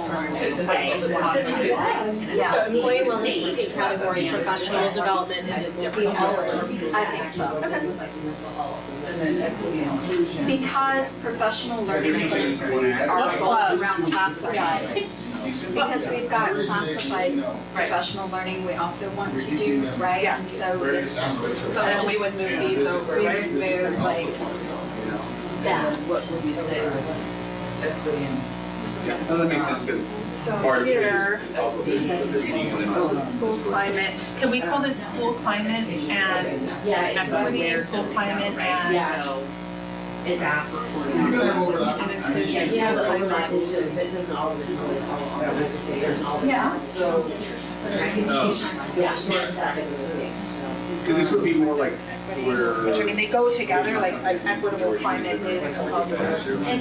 Like PBIS is gonna go under here. Because if we were to do this, it's more of a. So if you were to retitle them, can you then assign Yeah, that's what I was thinking. more specific, like, that would be the goal, right? Is that if we're realigning them, then General you're health. gonna say this falls clearly And then have under this, that. this, and this, and this. Yeah, just web out to it. Yeah, I mean, because community health is emotional, physical. I think we should stop maybe and talk about just There's titles so real many quick. different aspects. You know what I mean? Okay, do you want to To become a do healthy that? individual, yeah, you need to be physically active. Can we stop for just 1 second? We were talking over here a little bit that maybe before we even move to the next step, if we can kind of share out if you had any title changes, your big title changes, just because I think that kind of drives it. So I'm going to start us, group one. I'm going to start us. So no, I was just saying group one wasn't paying attention. Sorry. So we took out of ours altogether and just wondering what thoughts were nutrition and environment and services and community involvement. And we combined nutrition into health/nutrition services, or like health and nutrition go together. Are we in agreement with that? Yes. Okay. I have a question on that. Yeah. We also took out. Oh yeah. You took out health. We took out nutrition, environment, and services As a separate. as a separate category. This one, this kind of gray colored one, Yeah. and added nutrition to the blue health services. So we put health/nutrition services. And we took out completely physical education and physical activity, and we'll tell you why, because we combined it with the health as well. Yeah, I don't know, our thought process was just having a general title of health, and underneath that, you have physical, health education, you have social, and emotion, I'm sorry, counseling and physical and social. We thought about that. We talked it through. The challenge that we face is that the social emotional health piece of it right now, mental health piece, is so big for our kiddos that we wanted to make sure that there was really a specific focus on that, and that the physical health piece, which is also an important health factor, we know is also impacting things like attendance, right? And some of those areas. But the way that those services look, kind of like we were talking about, and are provided looked really different. But we could be skewed for sure. So we can come back to that health one. It sounds like one. We also changed physical environment to physical environment/facilities, just so that it really incorporates facility space. Health. Health education or? Health, so we have health and nutrition services together. So PE would be part of that. And we thought about physical education being part of that because part of physical education is nutrition as well. Like they're doing nutritional health, they're doing physical health. Yeah. As well as the health and family, sex ed, what do we? Oh, yeah, yeah. We did. HIV. We talked about combining the mental health and the physical health, and we just decided for now to keep it in two separate. Because our community engagement surveys have said so much that families want us focused on social, emotional, mental health. And I think if it was embedded within the health, they could miss that that's a focus. But okay, so then we said physical environment/facilities because we do have so much happening with facilities that we wanted to have facilities kind of really outlined in there. So that's like the greenish color. So I was thinking like safety, physical safety. we put a whole safety category. So we took out, well, we just stole the health education card, but just as a blank. But we made safety its own category. And we thought technology safety is going to go under that. Physical safety is going to go under that. So we made a safety category. So then that would take over and like go right, because I was thinking like on the health side of things too, you have the online components, the digital constructs within that. In what one? Where that would fall under citizenship what and you're talking safety. about. I think it would fall under safety, yeah. Now at that point, if you switch that category. Right. Initially, I was thinking around the health. Yeah. So safety would be its own category. Then we changed social and emotional climate. We changed it to school climate and equity. So the green colored one that said social and emotional climate, we took out the social emotional because we put it somewhere else, don't worry. Social and emotional, and we added we made that just say school climate and equity, so that it was really looking at things like PBIS and those actual, our Equity and Inclusion Coalition, those actual aspects of school climate and equity. We also have written a card that said equity and inclusion and put it under. Under that one. So is everybody comfortable with calling that school climate and equity? Because so much of our climate is associated with the equity and the access that our students have. Then we left counseling, psychological services, social services, and you could add social emotional learning there, but they fall under that. So we left the pink one the same. And then we combined family and community engagement to say family and community engagement. Agree? Yeah. And then I shared we did health/nutrition services. And then improving learning, we and again, we're open to suggestions, but we just want to say we changed that to academic engagement because we felt like it wasn't about, I mean, it's about improving learning, but it's more than that, right? It's really about kids being engaged in learning. So we just changed improving learning to academic engagement. Because that could also include attendance, right? Like kids who aren't attending aren't engaged.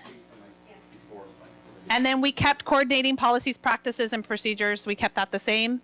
And then we added a category called professional learning because that could also include our classified staff. So we added a professional learning category.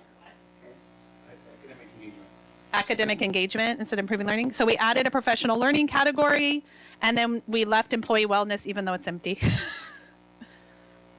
added the goal saying use the people bench strategy builder and resiliency data to improve overall. Great. So we haven't added goal yet. So can I go through those one more time just to make sure we're in agreement as you start to look at your... Oh. Yeah, we did that too. Okay. We did that. So that's why, let me go through them again real quick. So we have physical environment and facilities. We have safety as a category. We have school climate and equity, which was originally social emotional climate. We have school climate and equity. We have counseling service, that stays the same. The pink one stays the same. We have family / and community engagement as one category. We have health / nutrition services as one category. We have academic engagement in place of improving learning. We have coordinating policy stays the same. We have professional learning as a new category, and employee wellness stays the same. Woo! Yeah? Okay. So now the next part is really looking at those areas that are missing, right? Not in its titles, but in any of the goals. And you don't have to write out the full goal, but just kind of the idea of like what's missing under that heading. Or what do we need to modify in one that's there? Okay. Okay. So So now we need to double check our title. I think there needs to be more like employee recognition, like Becky and I talked about. And then, I need to talk first and then you guys tell me how to write this. Yes.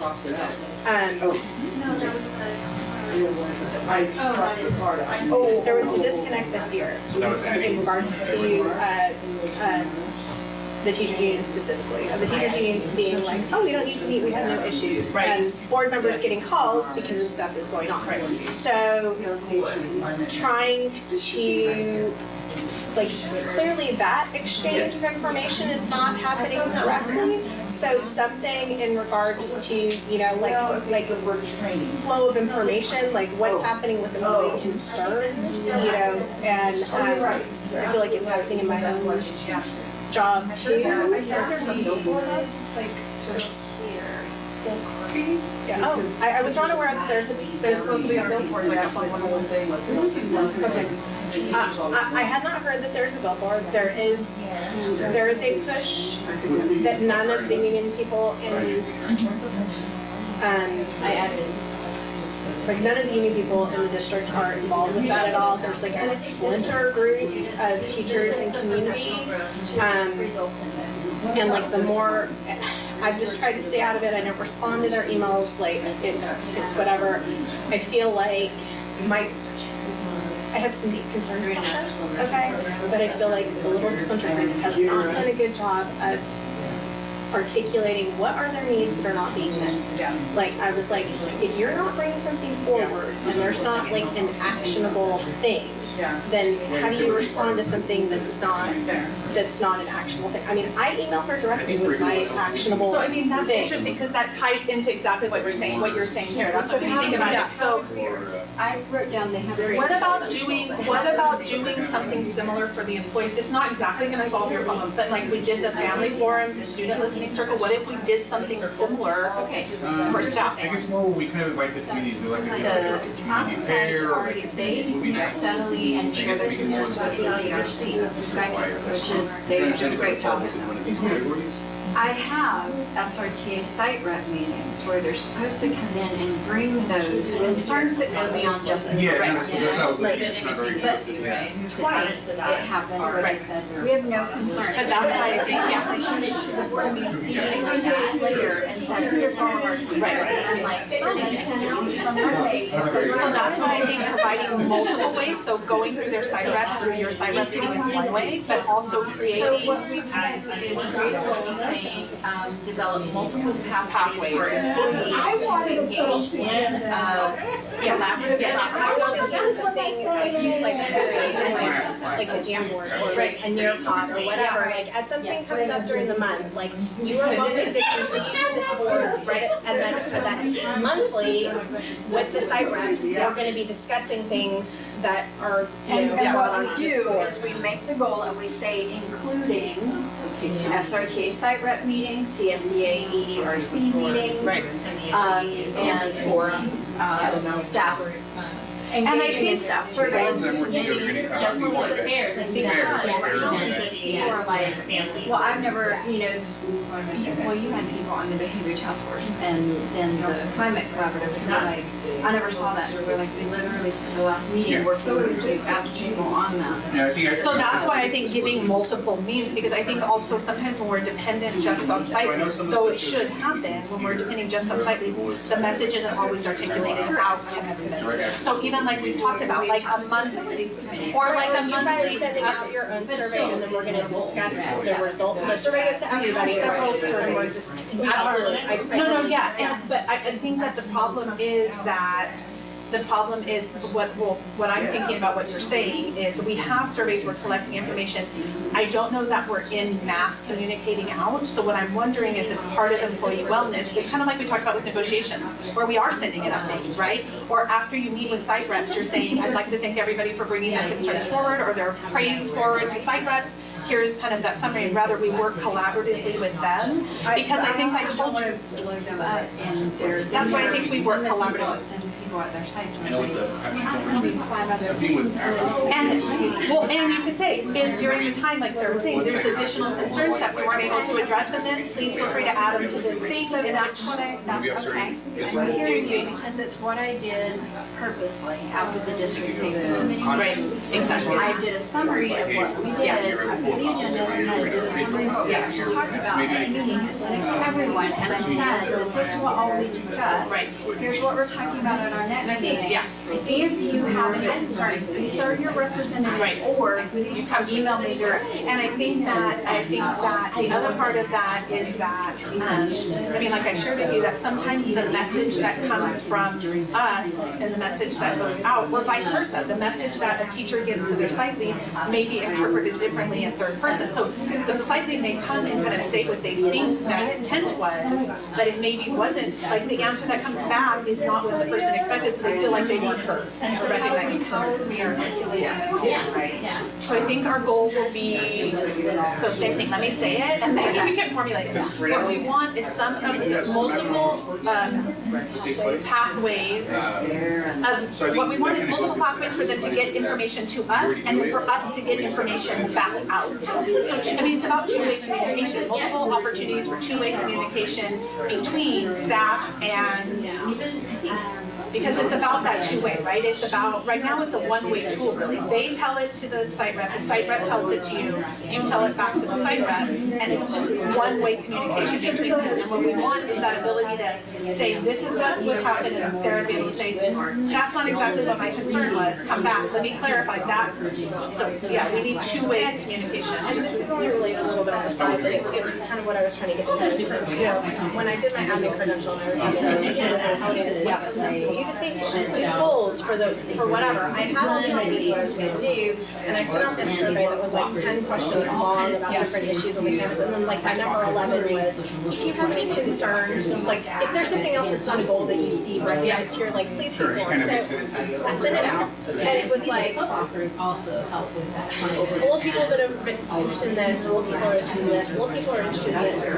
Like 11 out of 17 people that responded all asked me like, I taught for a long time and I still have good classroom management. Can you please help me? And classroom management was not one of my survey questions because it's something that I do well. So it's not what I would think of as being. So I trashed everything that I was going to do. And I was like, oh, well, we obviously need like a school-wide goal. If 11 out of 17 people responded to the survey within 24 hours, all are asking me about classroom. So just trying to like, what's this thing that exists that I don't see at all because it's not something that's a problem for me. Yeah, and it's interesting because one of the things I've been starting to do on our surveys is say like, if your answer to this question is no, please provide me other ideas that fall in line with whatever it is we're talking about. Like we just announced that survey or whatever, and I like after each question I put a narrative spot where I said, you know, if you answered depending on what the question was, so did you see how it says like after this, like please provide me with this, like is there anything else? I've been adding that structure to like all of our surveys because I think they're so valuable.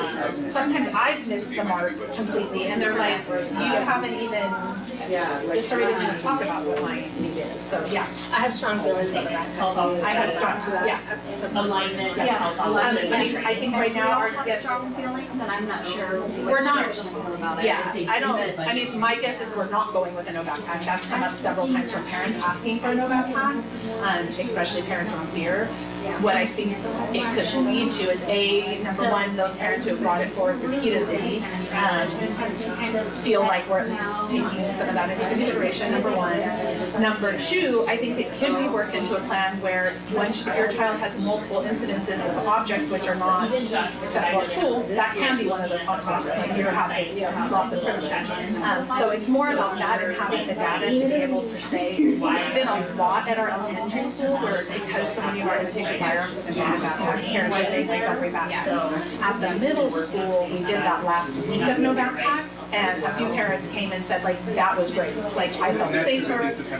Right now, it's like they've turned in their Chromebooks. That was one of my questions. Yeah, and their Chromebooks have like handle cases. Okay, so that they could take the Chromebook out the handle case. Okay, But I don't think. I mean, based on right now the survey results, right now more people are saying yes, ban them, but it's not a significant number. So I don't think it's something that we move into for sure for next year. I think we present the data out and we start to use it as a tool to say, what this tells us is that students who are having challenges around bringing inappropriate objects, this is one of the strategies that we'll use. That's my guess. I would have no problem with going with like Clear or, research on Clear is funny because, Texas is mandatory because there's no safety benefit to Clear. And the only, I didn't respond to the survey because I wanted to talk to you personally, but like when I use background. When I taught kindergarten, I asked the parents to keep a complete set of clothing in the children's bag, like including socks and underwear. I was like, I want a shirt, I want pants or shorts, I want underwear, and I want socks. So if you pee your pants, you're gonna pee your socks. It's just and they just put it in a big as a pocket. We kept it there all year, and it wasn't just that you peed yourself, but that there was paint and that you went in the mud or whatever. And it's like it just made my life 100% easier when I could go in there and there was a set of clothes and I messaged people, hey, I need you to give me a different set of clothes because they're and we talked about that too because I did the same thing, but I just kept them in my cabinet. Right. Well, that was the other thing is talked about that like with at Salinas Union for their classroom notebooks and stuff. They don't bring them back to work. They keep them in a cabinet because right. So I feel the same. So I mean that's my guess. My guess is we're not going to go to it. But it was it's interesting because the comment section, that's what made me think of it. The checkbox section, whatever, the comment sections are the two sides, completely the two sides. The sides that are like hire militia and guard the gates instead, and the sides that are like I would feel so much safer, I feel like da-da-da-da-da. Like it's those two. And I also feel like it's more challenging not to put a backpack if you're a bus person.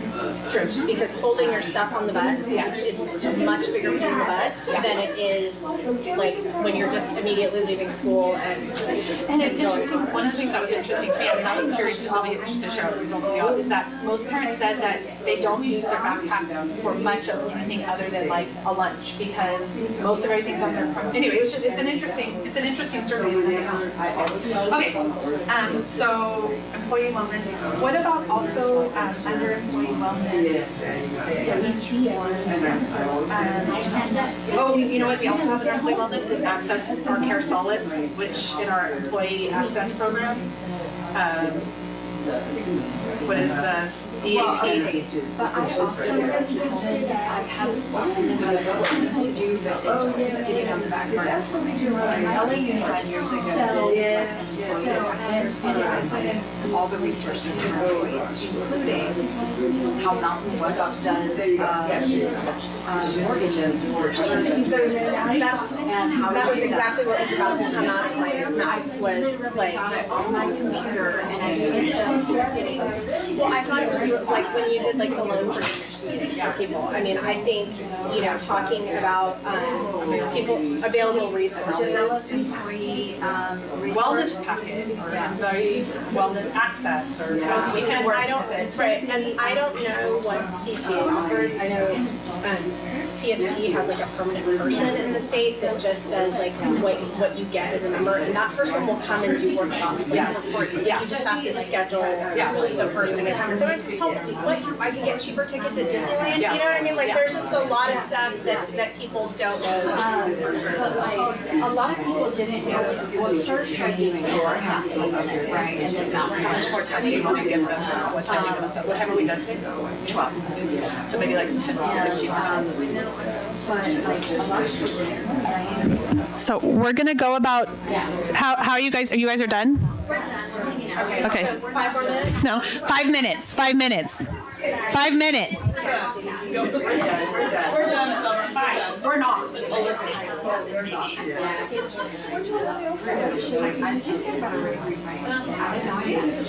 And so then, it's my bad because I have something else comes up and that's still sitting on my desk. But right there, I'm like, I want to get this out.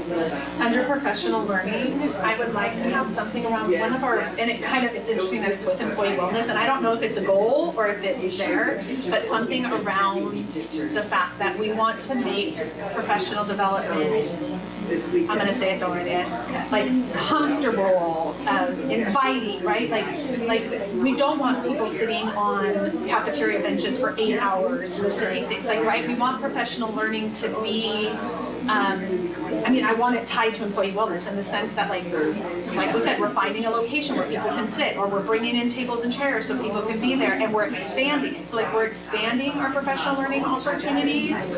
There's nothing there about our additional time provided, and we want you to not have to Professional learning that serves mind and body. Beautiful.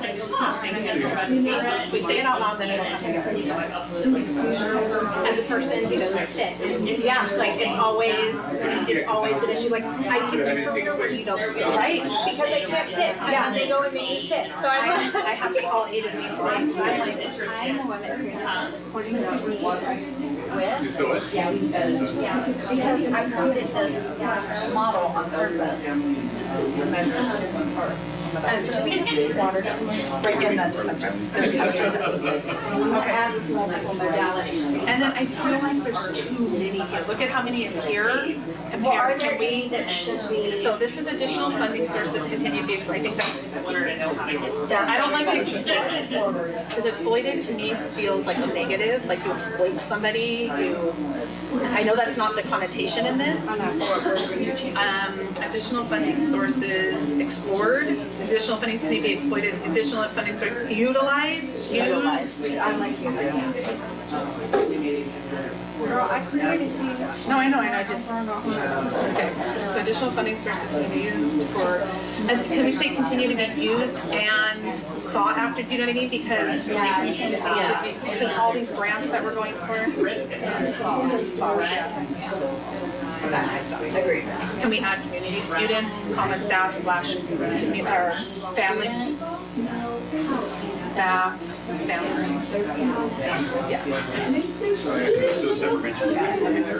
Coordination of state and district programs going forward. Is that really community or? Yeah, down in the established. Evaluations conducted appropriately on time. Can that be here? Because part of wellness is early identification. You know what I mean? It's partially good, but you might suck and we're getting rid of you, so I know. that you don't feel very well. That's good for you. We're helping you find a better fit. Is this professional learning and support? And that goes here? So I told you this. Yeah, that's a good idea. I was just saying, I felt like there's a lot under coordinating policies, practices, and procedures. District and site programs remain compliance. I feel like that's so broad. What does that mean? Like what programs? It means teaching because It means facilities. part of some of these goals because they weren't.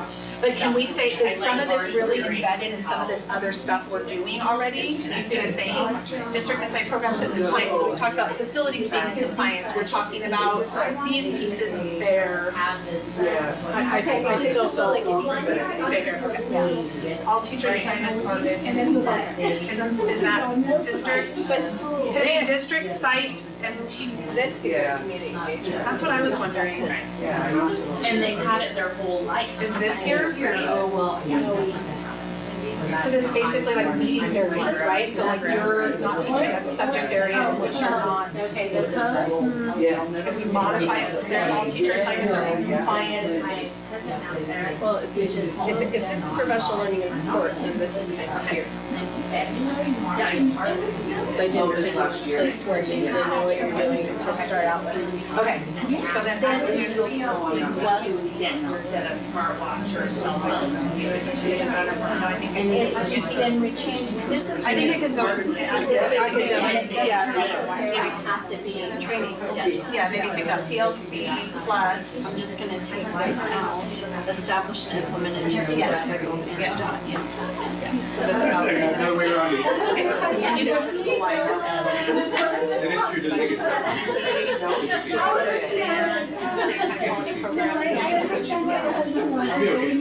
Student access to the school, yes. Tech innovation, plan review, yes. Research and development, yes. Well, research and develop plan for Spanish, English, immersion, instructional program. I think that because it's gonna be over here for now, because it's establishing. And then once we do it, it would be here. Continued growth in students, Yeah. yes.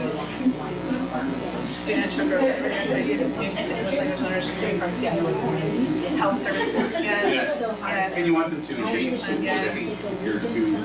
Okay, support ongoing communication, yes, district, school stakeholders, community, mentorship, support student impact. Okay, and so this is where like we're wanting to talk about supporting additional site-based engagement events beyond what you how would you articulate that? Community partnerships for students and families. I think it could go under here because those are community partnerships. So those are additional things like Kara said, we're pulling in all that's available in the community. So it could say community partnerships to support students, comma, families and learning. I would say community partnerships and events. Okay, yeah. Sex in the college, that's all you can do. Activities, events.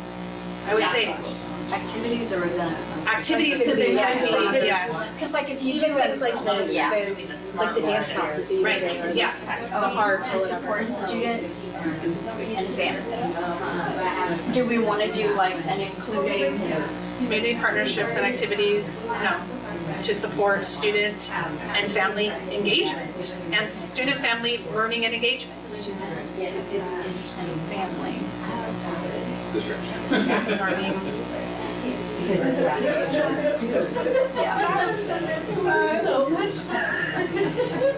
right, I think we're at time. Yeah.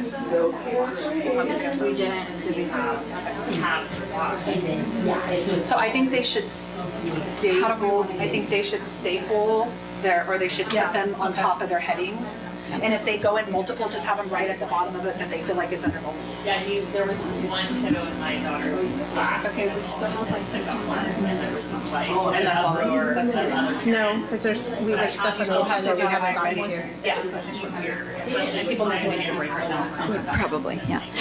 Okay, so if I can bring us back, I'm going to ask I'm going to ask our groups to do one last thing so that we can sort of coordinate and then put this together and be able to bring back the work. First of all, did each group write some really good goals for the ones that we were missing some? Yeah, we did too, and we tweaked some too. We even did I don't like that word. What would be a better word? And so our team is going to have some good work kind of going through it and being, So what we're thinking that would be helpful, because I'm noticing that some of you may still have some that straddle one of your topics. What I'm going to ask is that you take the cards that are clearly aligned to one of your major themes and put it behind it. And Summer just went to get us some clips so we can clip them together. So if you happen to have one that's still straddling a theme, just make a note at the bottom of that card that it's kind of going between those for you. And then I think we will move into I think probably we should take a little quick break and then move into our next slide. Here's Summer with our clips.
A debrief of how our activity went.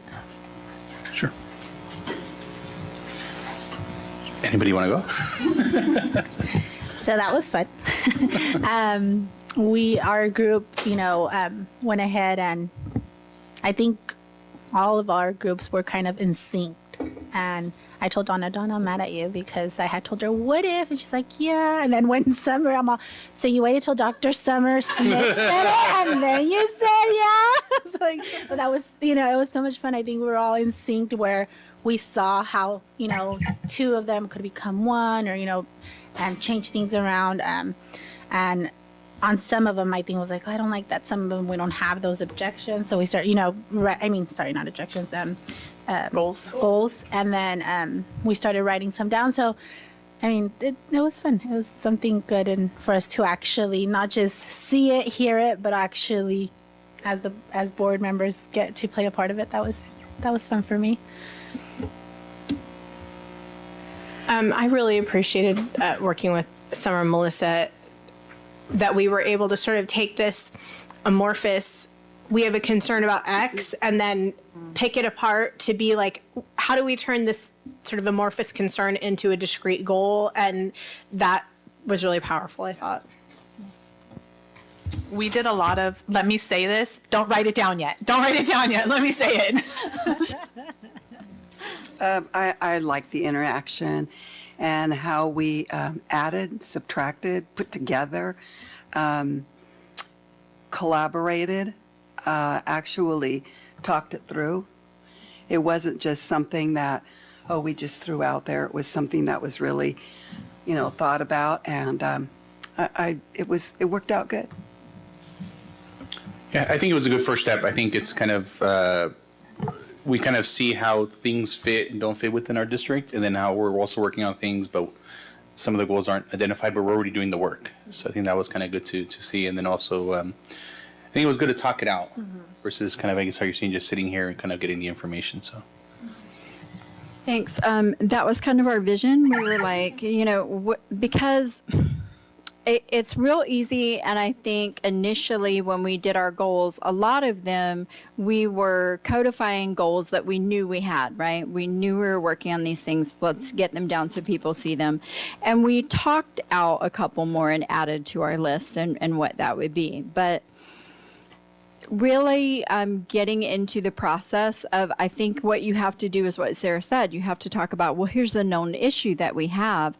How would we create a goal around working on making a system to mitigate that, right? Minimize it, make a space to deal with it, all of those things. If we don't have that space for the conversation to be had where we're saying, well, here's how that looks and here's what we have in place, but how would we make a more encompassing goal in those pieces? I think will help us build something better and show people how things are aligned and where each thing gets done and how. That's me. And I think the other thing too that I realized is, especially Neil, we realize there's certain things the district is doing that weren't aware of. So I think, bless you, something like this will also help the community know things that we're doing that they may not, realize. Like I think one of the things I was mentioning was how there's a clinic really close by us, and Neil's like, where, and there is, and how there's that partnership there. So I think this will be a really good first step. Okay. Anybody else before we? You good? Okay. And just Mel's gonna step out here in a little bit, and go and enjoy some time. And each person here at the table is gonna take some time at different places. But so part of what we talked about, is doing an MTSS matrix. The team has made some inroads with working with MCOE with the PLN, those pieces, getting in the PBIS. It wraps around into the work with PLC Plus and where are we going with that. And so as we start working this through, particularly with Curriculum Council and probably our site leadership teams as it gets more refined, like we did with our behavior matrix. We did that with the Behavior Task Force, and then they took it back to their site leadership teams so that we could make tweaks and changes and then bring that back forward for the board. So that's something that we're looking at wanting to do. And then getting that input on what else is missing, what else should be articulated, what's not clear, and those pieces. So that's something that we'd like to work on. It's very basic beginning phases right now. So first, clearly identifying Tier 1 instruction, like we just did the Eureka Squared adoption, what that looks like, and articulating that all the way out, right? And so for everybody, so that's something that hopefully we'll bring back to you regularly with updates on where we're at with that, and make sure that we've got our board representative for Curriculum Council so that we've got that engagement piece as well. But the board wanted to talk about our Dual Language Academy planning, and you saw that we have a goal around that. And it's one of those things that it's time that we start saying, okay, so what is it that we need to consider? What kind of timeline, and how do we want to move that forward? So the California Association for Bilingual Education suggests that when you're doing this work, right, now, and it's my understanding that many, many years ago, this district had a bilingual education program. Yes, you were here. Summer was the bilingual first grade teacher. So we've got a little bit of legacy knowledge on how that went the last time. And I should have known that would have just happened. I should have predicted that, but I didn't. But so Kabe, who we've worked with our DLAC representatives before, so it's always been like an underlying conversation, right? And then how would we start? Because there's a lot of impact on different facets, right?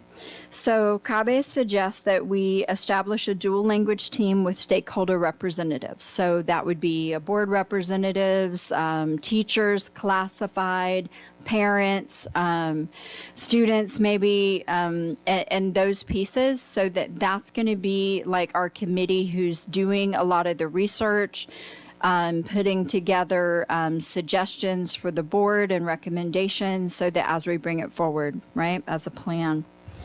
And then part of what they're doing is they're going to investigate different instructional models and programmatic models, right?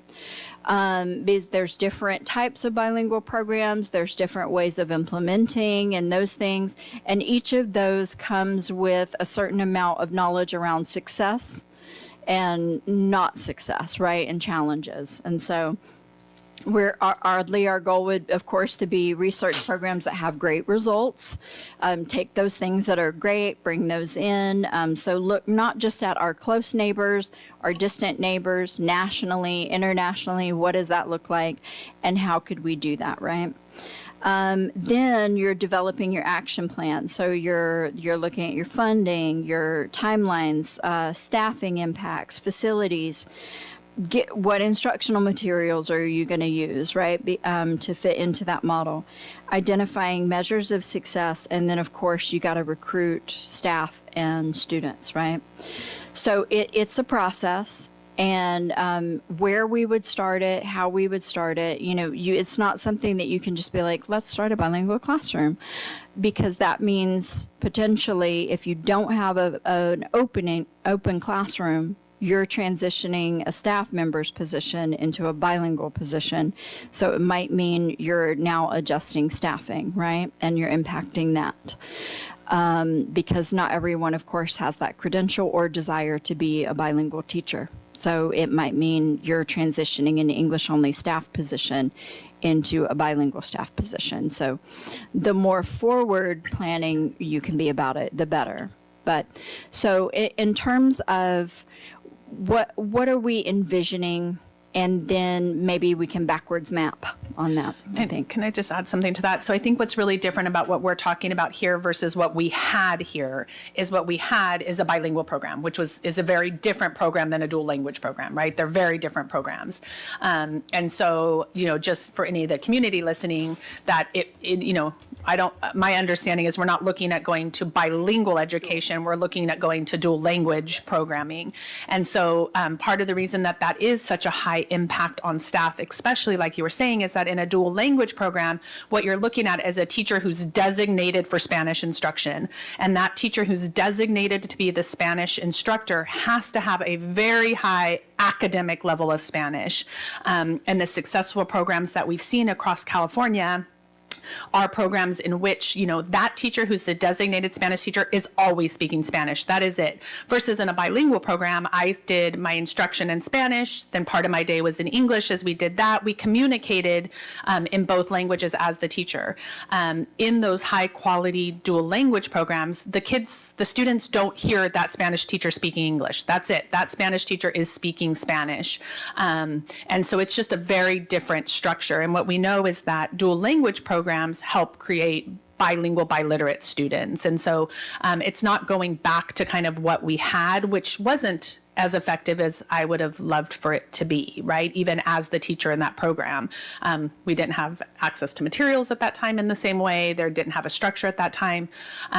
Whereas I've been able, especially in my role in migrant ed, to work really closely with some of our partner districts who have dual language programs and really, supported them in looking at the challenges that they face around identifying those teachers. Most of those teachers are brought in from other countries because we don't have enough of a pool of strong academic Spanish teachers here. And then the other challenge that often they've faced, which is an interesting one, is not having enough dominant Spanish speakers, because remember, in a dual language program, it's supposed to be a 50-50 split. So it's not a class of English students learning Spanish, right? It's a class that's a mix of predominantly Spanish speakers, predominantly English speakers, who together are learning language. And so, they've struggled to find that 50% of Spanish speakers, which doesn't seem like it should be the challenge in our community, but it is, because we've programmed families to say English, English, English, English, English. And now when you say we're going to ask you to sign up for a program where your child for the first 3 years is predominantly in Spanish instruction, there's some hesitation there. And so I think a big part of this planning as we move towards it is lots of community outreach and knowledge and education around the difference between bilingual programming and dual language programming. And don't they have to have a different credential? B-clad versus clad? So go ahead, sorry. I'm sorry.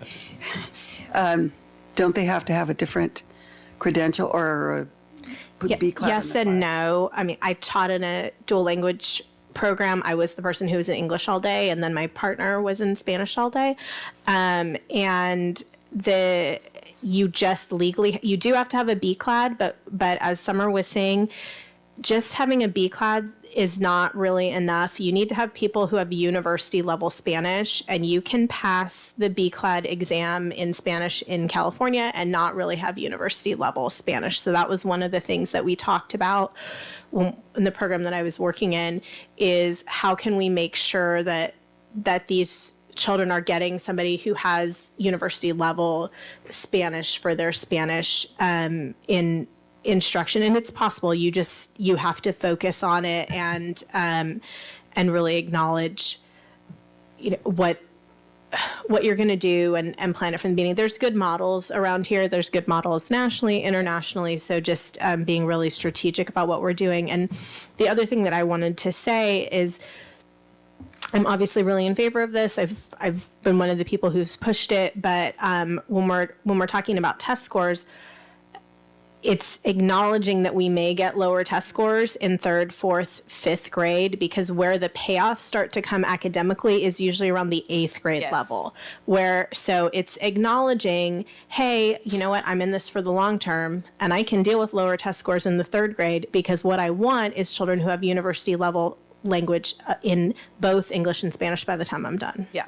I think what's important about what you said, Sarah, is, I mean, I'll speak for myself. I felt very confident as a bilingual teacher. I would not have felt that confidence in a dual language program. It wasn't a structure that the BCLAD prepares you for.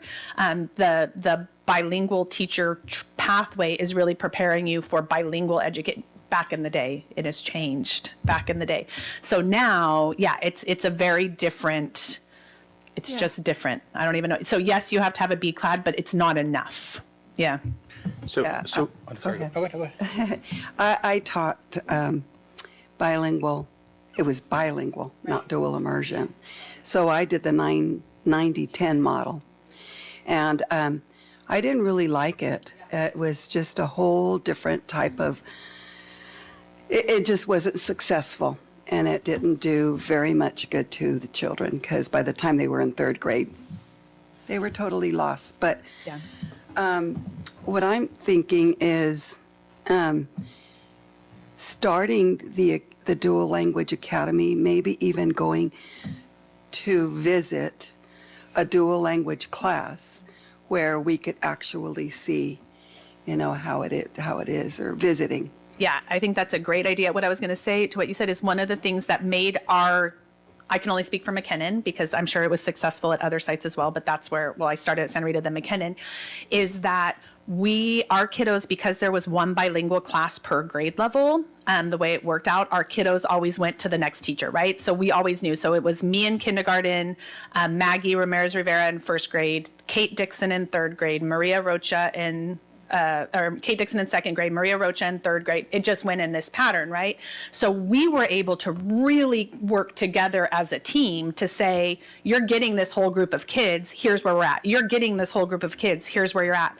That same structure, I mean, why we were successful was because of that, right? It wasn't because of the structure of the program as a whole or I'd like to say we had good skills, but but it really depended on high levels of collaboration, like Sarah was saying, up through, because Kate needed to know that my kids weren't going to come at the same place in second grade as the kiddos who maybe had English only instruction, but they came with a lot of other skills, right?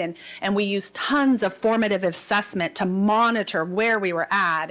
And so, yeah, I agree. Like, it was a challenge, and the challenge was only mitigated by the partnership within that, which is part of what's built into a dual language program. Sorry. Another, what I encountered was once I was teaching bilingual, the district wouldn't let me move into a English-only classroom.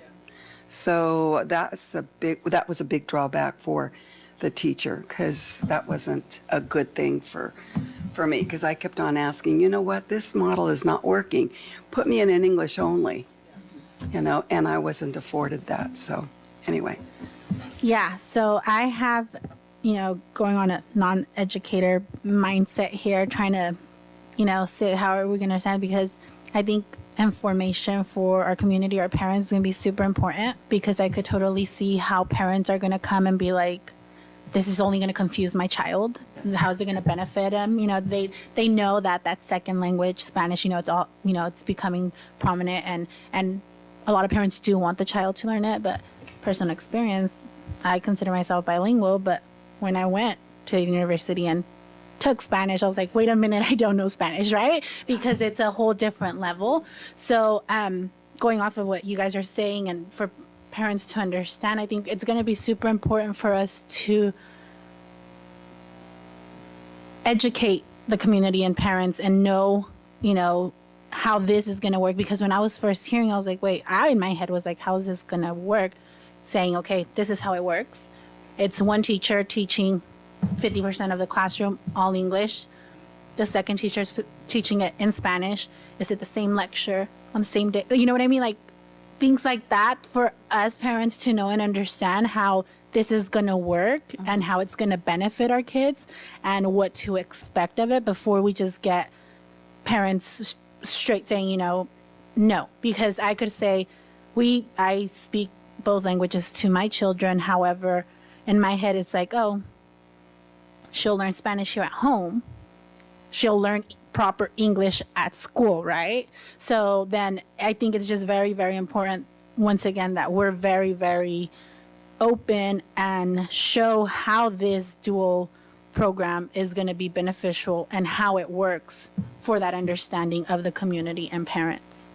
I think a big part of that will be making sure that we've got all our different levels of partners with us if we creating a dual language team, right?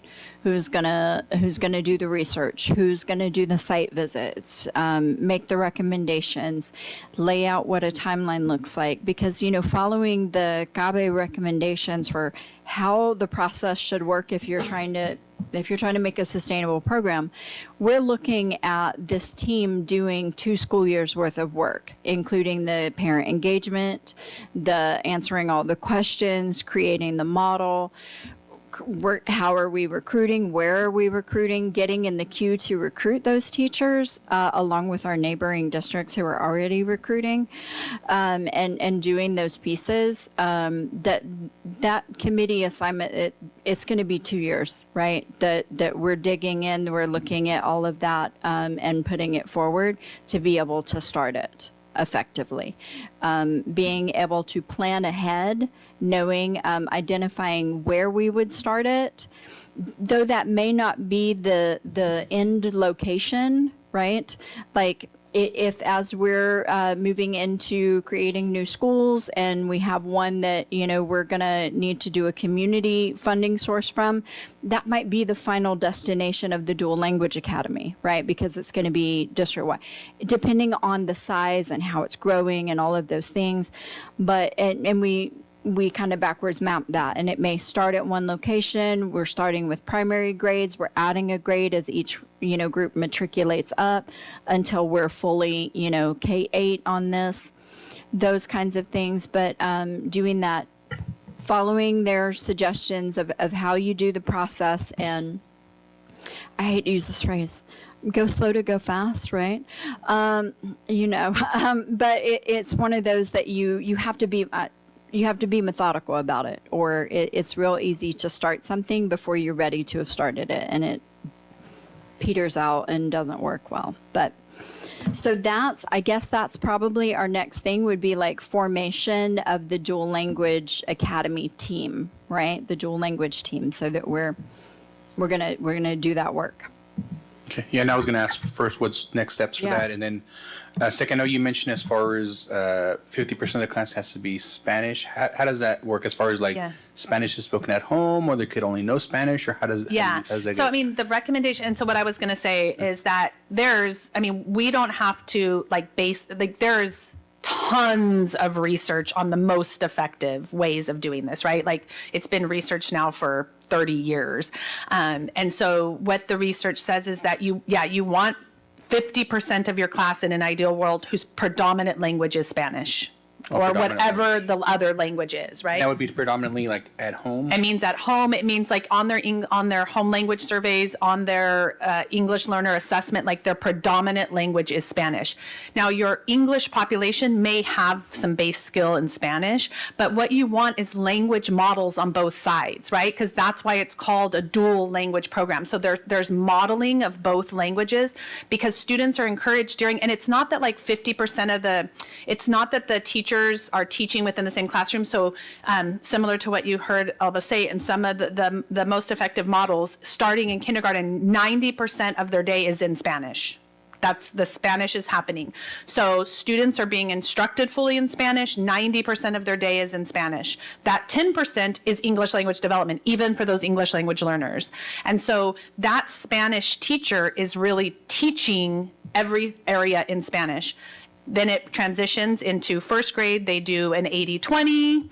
So 80% of their day is in Spanish, 20% of their day is in English, and that 20% is with the English teacher. That Spanish teacher, they're never hearing that Spanish teacher speak English to them. So for that 20% of their day, they're going to that English teacher who's teaching in English. And then it goes up from there. At about fourth grade is when they transition to more time in English than in Spanish. So in third grade, you end up bumping up a little bit more into like almost a 50-50 split. and then you kind of progress from there. It sounds like kids are going to lose their English. The research has shown that that's not the case, that it's not the case, that as they develop that Spanish, the Spanish speakers develop that primary language and they transition to English easier because the English students have the English modeling at home. They develop that secondary language skill of Spanish and they transition into English as well. So that model has been really successful in that space, but it doesn't work if you have just a class of English speakers or just a class. So what bilingual ed was a class of Spanish speakers, right? And they didn't provide the language modeling. And so that's part of why bilingual education itself transitioned to dual language, because what we saw is students getting their instruction in Spanish, getting their home in Spanish, language in Spanish, their socialization in Spanish, and so they weren't developing the skills to transition. So the best goal is to have a dual language, a two-language model within the classroom. Yeah, I'm actually pretty excited about the prospects of it. I know we're, in the US, we're actually behind most countries that teach their kids multiple languages when they're at a very young age. So I know there is that concern from parents that as far as the confusion, I think part of it is when you've never seen anything done before, then you don't think it's kind of possible. But a lot of countries, I mean, I've had friends that teach summer, like high school in other countries. In other countries, and a lot of their students, they speak like 3-4 languages.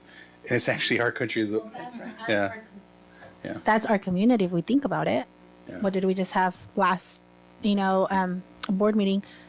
Not only English, Spanish, but then there's a dialect, right? Yeah. So there's a lot of us that here, especially in our district, that has that. And I think that's what I'm saying. I think the way we present this, we show it's going to be very important because we have to also know that maybe there is going to be those concerns of those parents, especially the ones that don't have the English at home, that send their students to school to learn it as a prominent language, and then they're afraid, wait, what if this doesn't work? Or, like how Summer says, or they're scared that they're going to lose the English or what. So I think it's just a very area where we're going to have to make sure that we educate and, obviously see it in the process working. And I think what's important about what you're saying is part of that education is it's a commitment. So like when you sign your student up to be in the dual language program, you're committing to keep them in for at least the 3 years. Because what we know, and of course we can't prevent a parent from pulling them out, but what we know is that students who exit the program early are falling further behind because they have, it's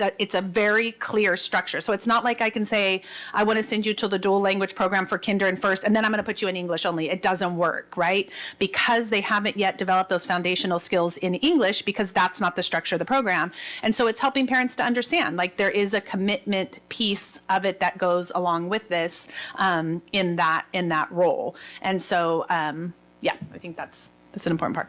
Yeah, there's a commitment piece. And then also, because as some were saying, there's all kinds of research about it.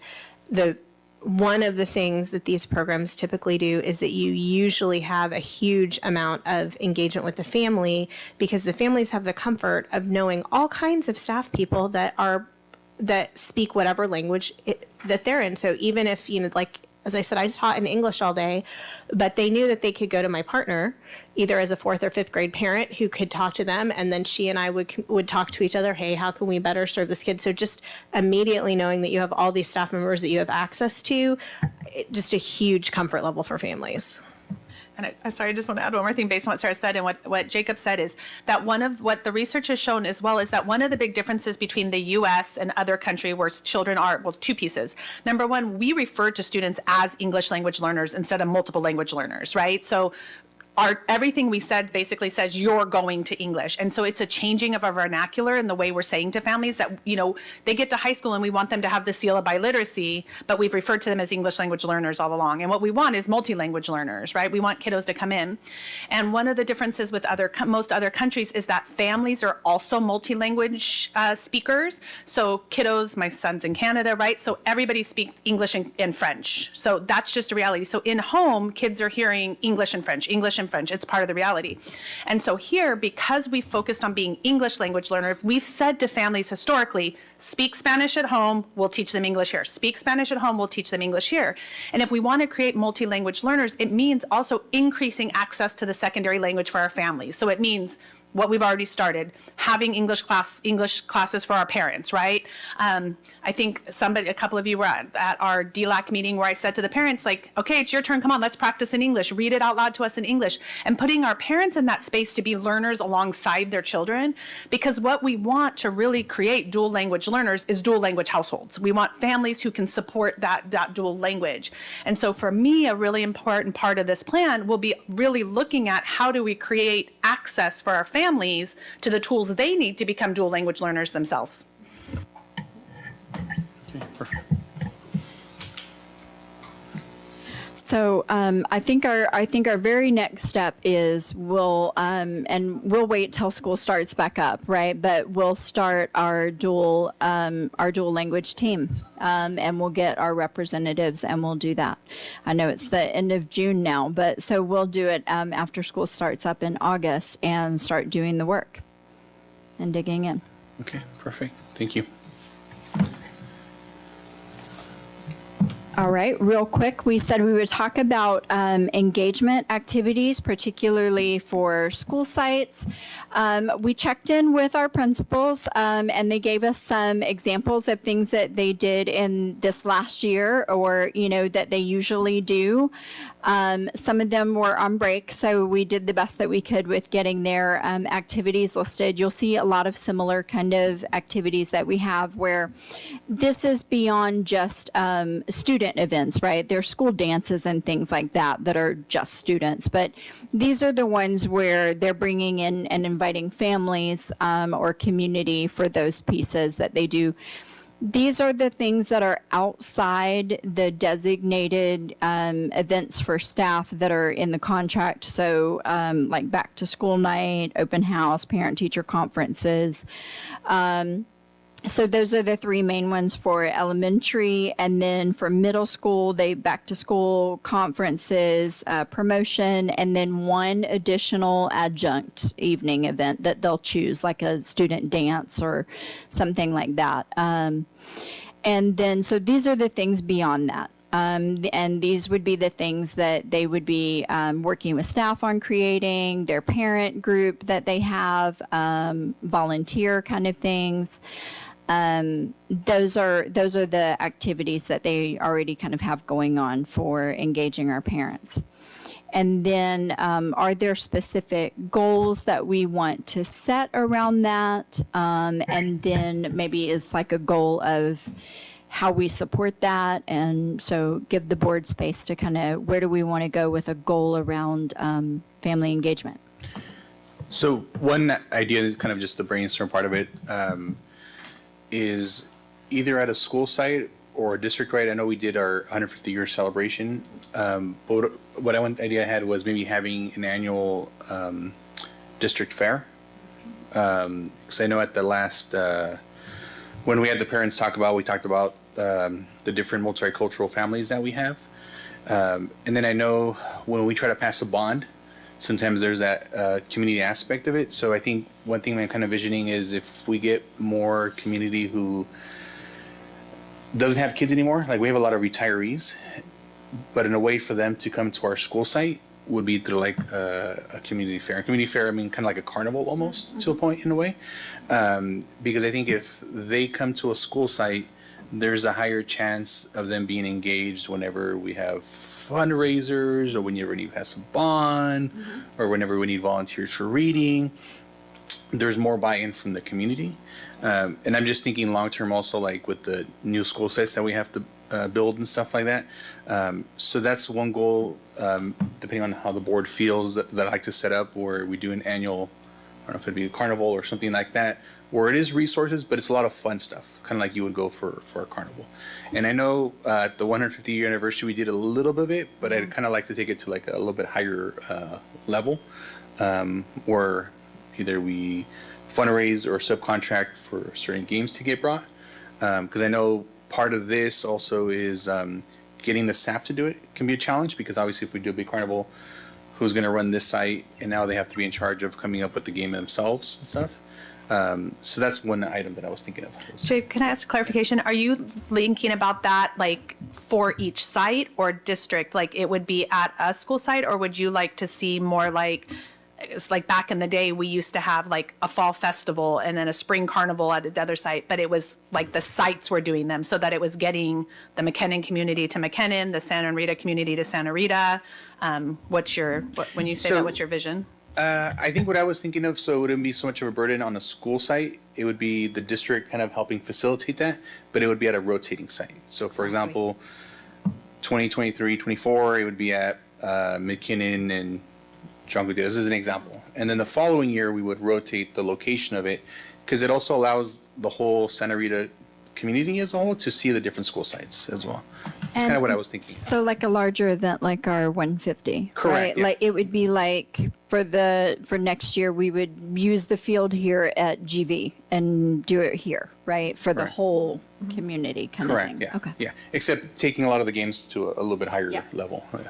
And I second that because just going off of these, even though we're one district, we do see that distinguishing, depending on our sites where parents are more engaged, where all of that. So when you were talking, my thought was like, this is perfect, but as a district and moving the sites around that way, okay, this year it's going to be held at this district, this one. So all parents, come together, we see it because let's say like Santa Rita or GVMS that doesn't have as much parent engagement or, a lot of other things that I'm looking at this list that might lack, we could see, oh, well, wait, they're doing this or whatnot. And for them to kind of bring it into our schools as well, the other schools, because I do notice that some of our other sites tend to do a little more than others, they lack. And so as a district, we kind of need to see how we could fix it where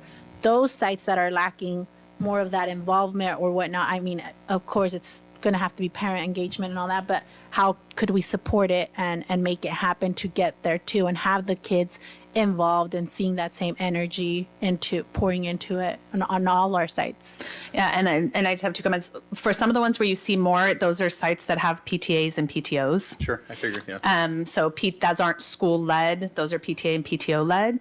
A lot of those, and then the other part is just to make sure that we keep into consideration is that especially if it's outside, if we're moving to sites outside of Santa Rita and Gavilan View, we'd want to make sure there's transportation because we know that for many of our families, getting to La Jolla or New Republic, would be a challenge. So just making sure that part of our planning includes providing, kind of a loop, like a bus loop where families could get on with their children and head over to those sites as well.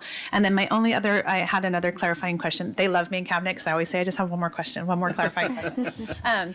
Do you see this also being like having that community resource fair like we had before, where we have our community partners in there, local clinics and all of that as part of this as well? Definitely. Okay. Yeah, Okay. yeah, definitely. Yeah. The mobile clinic maybe comes Perfect. up and do Okay. hearing. So it's incorporating that, but just also a lot more Yeah. fun stuff where we can get the community to like volunteer Yeah. for stuff as well. Got it. And then I also want to, like, GV's list is a little short. Sophia got the stuff to me this morning, but I had already finished that last night. She's on vacation and much needed, so I didn't add to it. She's got a longer list, but. But going off of how other sites do have PTAs and whatnot, some are lacking though. That's just my thing where, you know what I mean? It's even there, like how could we bring that to those sites? Because then we're going to see more involvement and this is going to benefit our children at any of our sites. That's how I see it. Yeah, and I had a suggestion regarding that. This other list that you guys got, I was actually that this is like my notes that I'd sent to Melissa and Jacob after we talked the last time, and I was like, that was not for public broadcast, but it's fine.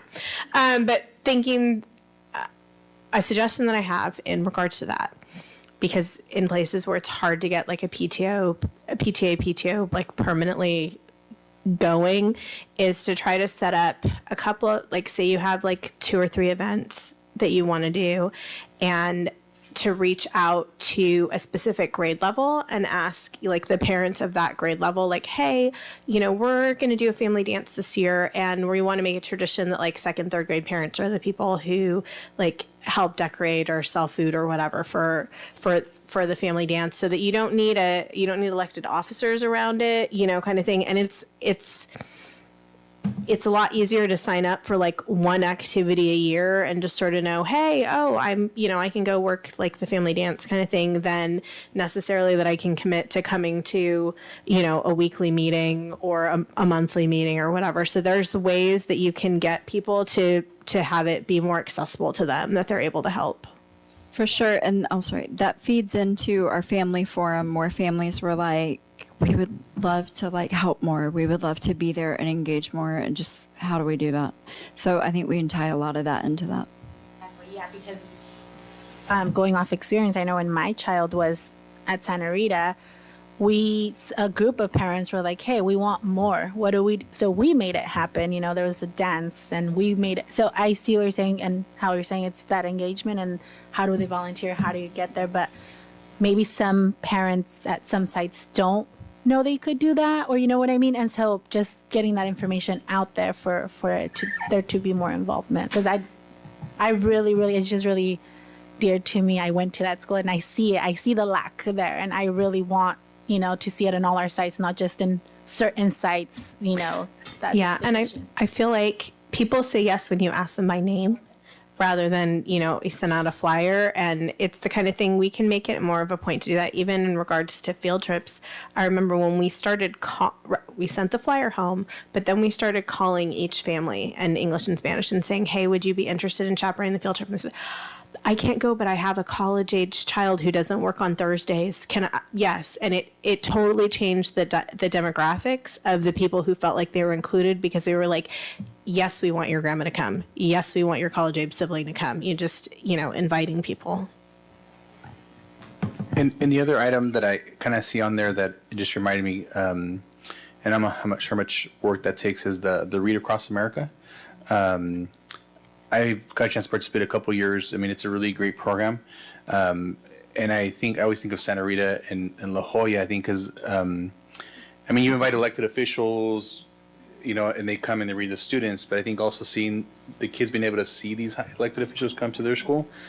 I remember when Tim was here, I'd ask him, hey, why don't we do it at La Jolla or a different school site? So I don't know how much work that takes for every school site to be able to do it, or a rotating basis, at least to support them if it's every off year, if it feel like it's too much staff capacity to do that type of event. Yeah. So Read Across America historically has been a district event held at New Republic. That's always how it was kind of put together, because it's usually held on an official day, like this Read Across America event. So, I think it could be, again, same thing.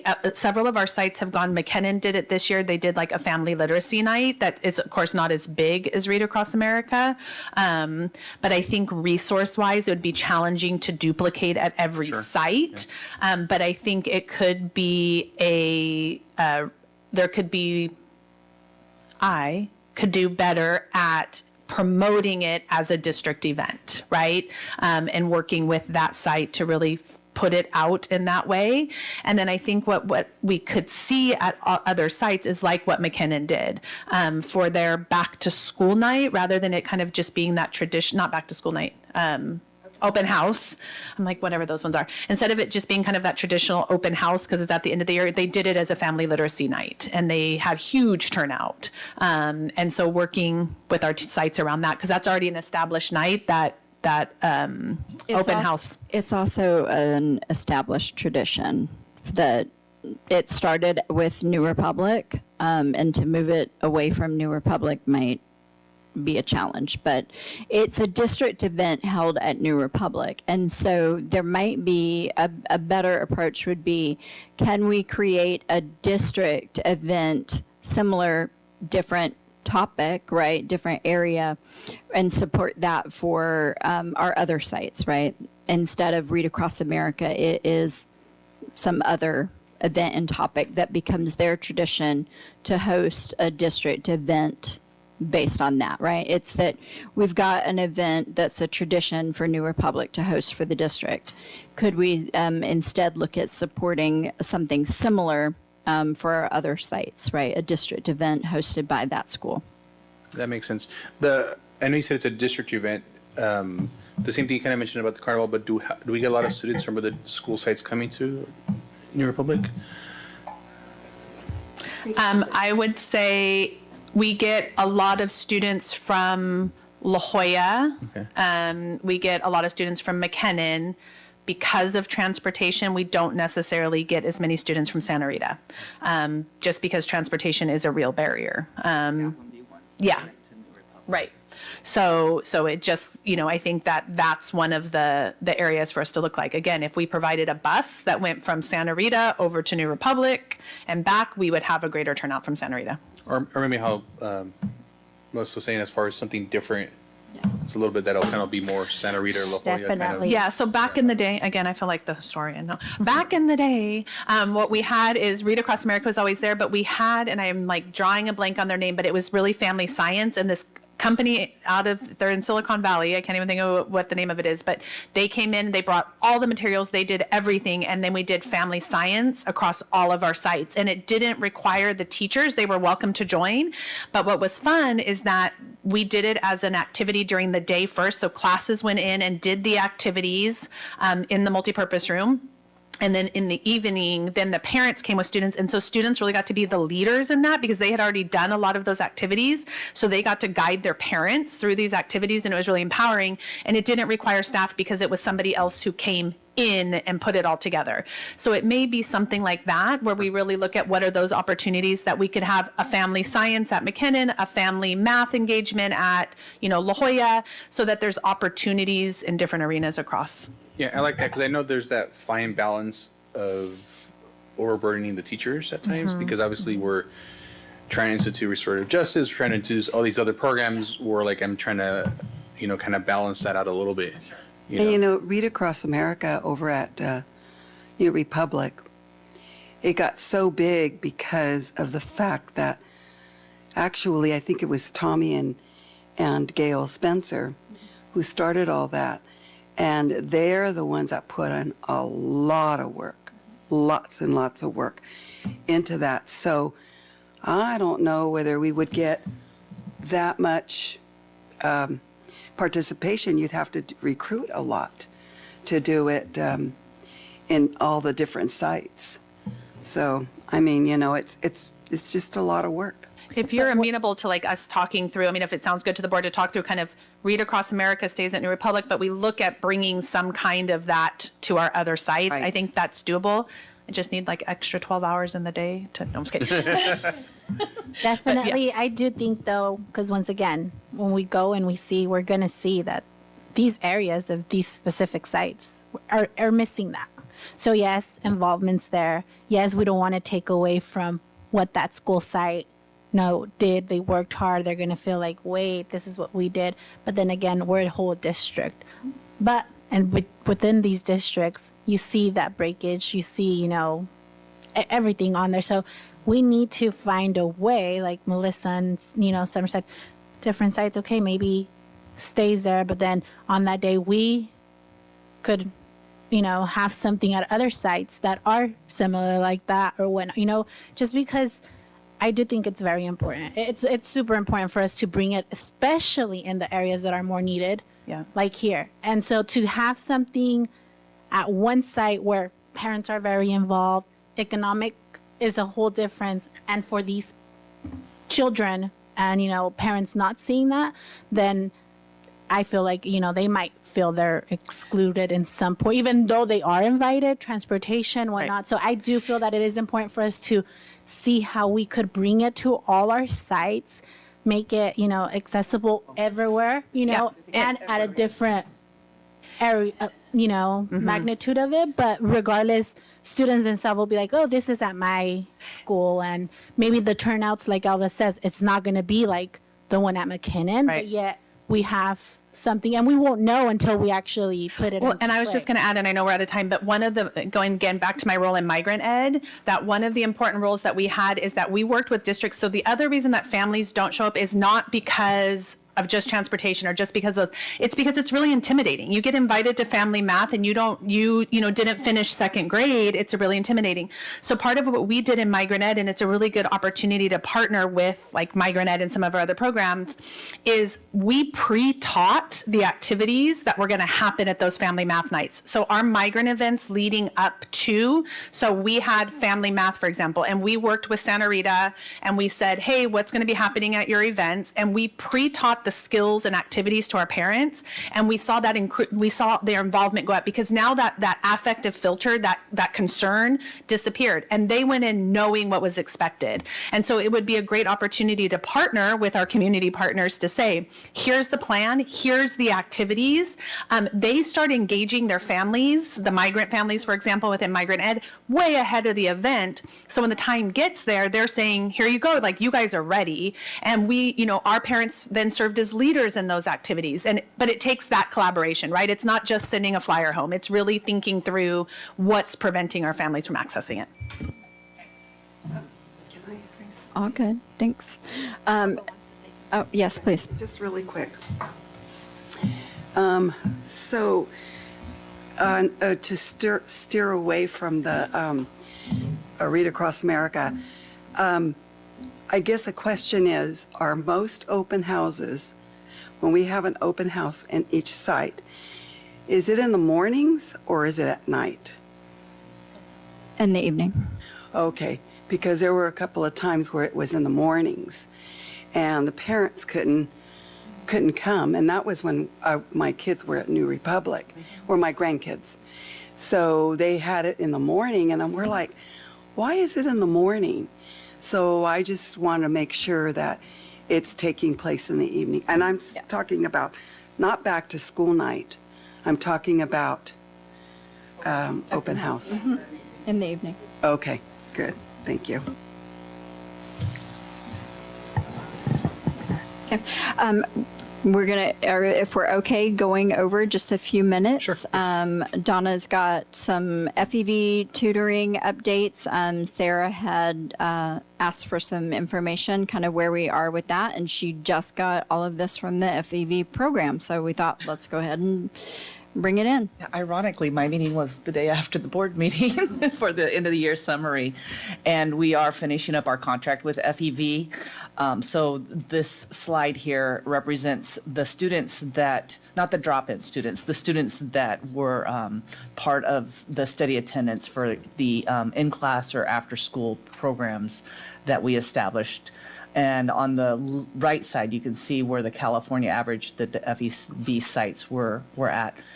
They were very pleased with our attendance rate, exit ticket score. That's what the students would rate the tutoring session at, and same with the participation points.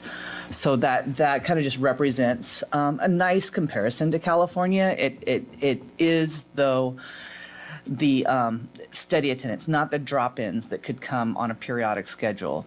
And we established FEV in most part because we didn't have the staffing post-pandemic with all of the stress and everything. So moving forward, we're going to continue to talk to FEV and possibly bring them back at a smaller capacity for the drop-in students, that because there was some promising data here. They've sent me some reports on possible contracting scenarios that I'll sit down with cabinet and we'll kind of analyze it together. And if we want to move forward afterwards, we'll bring that back to the board. The attendance rate, does that mean the students who signed up for it and how often they actually used it, or days they Correct, came? and I'll use an example. La Jolla used this as their after-school program. Okay. And so students were pulled by lists that we provided from their iReady data or their math or English, whatever it was, for grades 3 through 5. And then our paras would come in, or a couple of our teachers would come in and supervise while they had their computers out at the tables after school. This slide here, the next slide, I think. Can I ask a question about that? So does that mean that 62% of the students of that 488 didn't attend, or is that 47% attendance rate based on the full contract? No, that's just for last year's students that were assigned to attend on a regular basis. And so, if you had 25 students and only 13 of them attended after school on a regular basis, right? Then that's where that 50% came, 47%. So again, and I know that Cindy, you had mentioned on a couple board, or had contacted us asking, we had some parents concerned because they wanted some after-school tutoring, and FEV at the time FEV only serves 3rd through 5th. So that was a difficult, that is a difficult part of this tutoring program. So while we're looking at another contract possibly for the future, we want to make sure we bring in, the teachers are starting to come back wanting to do the stronger interventions that we were doing pre-pandemic. So we're looking at really encompassing more of bringing our teachers back and bringing more support back to establish for TK through 8, right? So those kinds of things. So these are just a breakdown of the attendance rates by the grade levels. And then the next slide is really, they have access to our iReady scores. So you can see the students in the pink are the students that they call them FEV champions. And you can see where students in math they grew better than the students not attending FEV, but not as well as they really did establish more growth in the reading. Part of that is that our reading intervention programs at the middle school used FEV tutoring as part of their intervention cycles. A little bit in the math intervention programs, but it was very heavy. Our ELD teachers also were using FEV and part of their class instruction, so that was helpful as well. So that's kind of a reason for some of that data, and the growth rates, you can see also the acceleration rates were there too. So there's lots of pros and cons, alphas and deltas that we're looking at on if we bring back FEV, on what smaller capacity we want to bring them back. At the time that it served, it came in at a very immediate time coming out of the pandemic and distant learning. So working with them, talking with cabinet, the principals, what do we want to reestablish that, but also bringing back our teachers that want the extra hours. I'd rather serve the extra funding we have available if teachers are ready to come back and do the after-school intervention and put the money back in their pockets for supporting our students and accelerating their learning. And then this would be, if we were to do that, accessible, like you said, from TK, not just the 3rd. That's the global perspective, is making sure that TK through 8 all have services, where this would only serve 3 through 8 still, but making sure we are talking to each site to make sure TK through 2 are also getting the services available this coming year. Any other questions? I was just going to say, with our teachers, we did see coming out of the pandemic that there was no amount of money that was enough to work extra hours for a while because people were really tired. Yeah, I'm right there with them that we were just trying to get through the day, especially last year. Not the year we just had, but the previous year. And it seems like people are kind of getting back to saying, okay, this is important, and I feel ready to invest time in doing these, extra hour types of activities that will benefit students. And we did have more teachers provide after-school intervention, not as many as pre-pandemic, but also seeing the teachers coming into Summer Academy and the work that they're doing. We did have quite a few teachers sign up for Summer Academy, which was great compared to trying to find teachers last year. So it sounds like even when we're talking about as far as events and stuff, part of it's going to depend how we lead out post-COVID and within the next couple of years to see how staff kind of opens up a little bit. Then okay, good to keep in mind, and even I'm sure parents too. So as Melissa, I use this line all through the pandemic: slow to smart. So, okay, it makes sense. Yeah. But really looking at the data, and FEDV did serve our students in some of our programs and helped that gap. And where do we want to go forward with FEV? Do we want to? And on what capacity can we if we do, right? So really looking at that globally and working with our principals to see, and our teachers, where are they interested in really connecting to accelerate the learning forward? And I think it's that idea that it's a tool in a tool belt, right? Like it's not the tool, but we want to be able to offer our families, like, you can have, your child needs X and here are 4 options to achieve that. And this is one of those options. It's not the option or, the only option. Because for some of our families, again, like having access in the evenings and on the weekends to tutoring is going to fit the realities, because they do have to care for siblings after school and they can't attend an after school program. And that's a reality, right? And we can't place judgment on that. And so, being able to log on to FEV at 7:00 at night with a tutor is an access to that. So I think it's, that idea that it's Right. And on top of that, with the MTSS and, we had now almost 50 teachers go to the science of reading this last year, and 25 this last week. And then bringing in the new curriculum for math, the PD for our curriculum, right? And really getting our teachers back to what are the integrated curriculum interventions that are in our curriculums that teachers just need retaught on what's there, or taught on because they haven't had the professional development around it, that we're going to be doing early August or late July, both. So Thank you for the presentation. I really appreciated it. And I wasn't for it or against it. I was interested, what's happening with it? Is it something that we want to continue? Is it being successful? And I think having sites get to make that discussion. If this worked for 15 people, like, it's worth paying for it for 15 people versus, and the nice thing about it was we were only paying for what was, the hours that were utilized. But at the same time, I was interested because, my personal experience has been that children who most desperately need intervention are the ones that you can't get to log into or go to anything. So I was curious, in terms of, hey, do we have this great service, but nobody's actually taking advantage of it? And that's where the ELD teachers at the middle schools, the reading intervention teachers at the middle schools, both of them, all of them, shall I say, we really pushed send those rosters to FEV so we can make those assignments come through, and then making those intervention programs work. And at JG, we had a difficult time with that. We had a substitute at the end of the year, so that really did become part of the cycle of instruction, supplementing a lot of what was going on in that class. So that was very helpful, and they also were doing some LPAC boot camps, getting ready for the LPAC test. So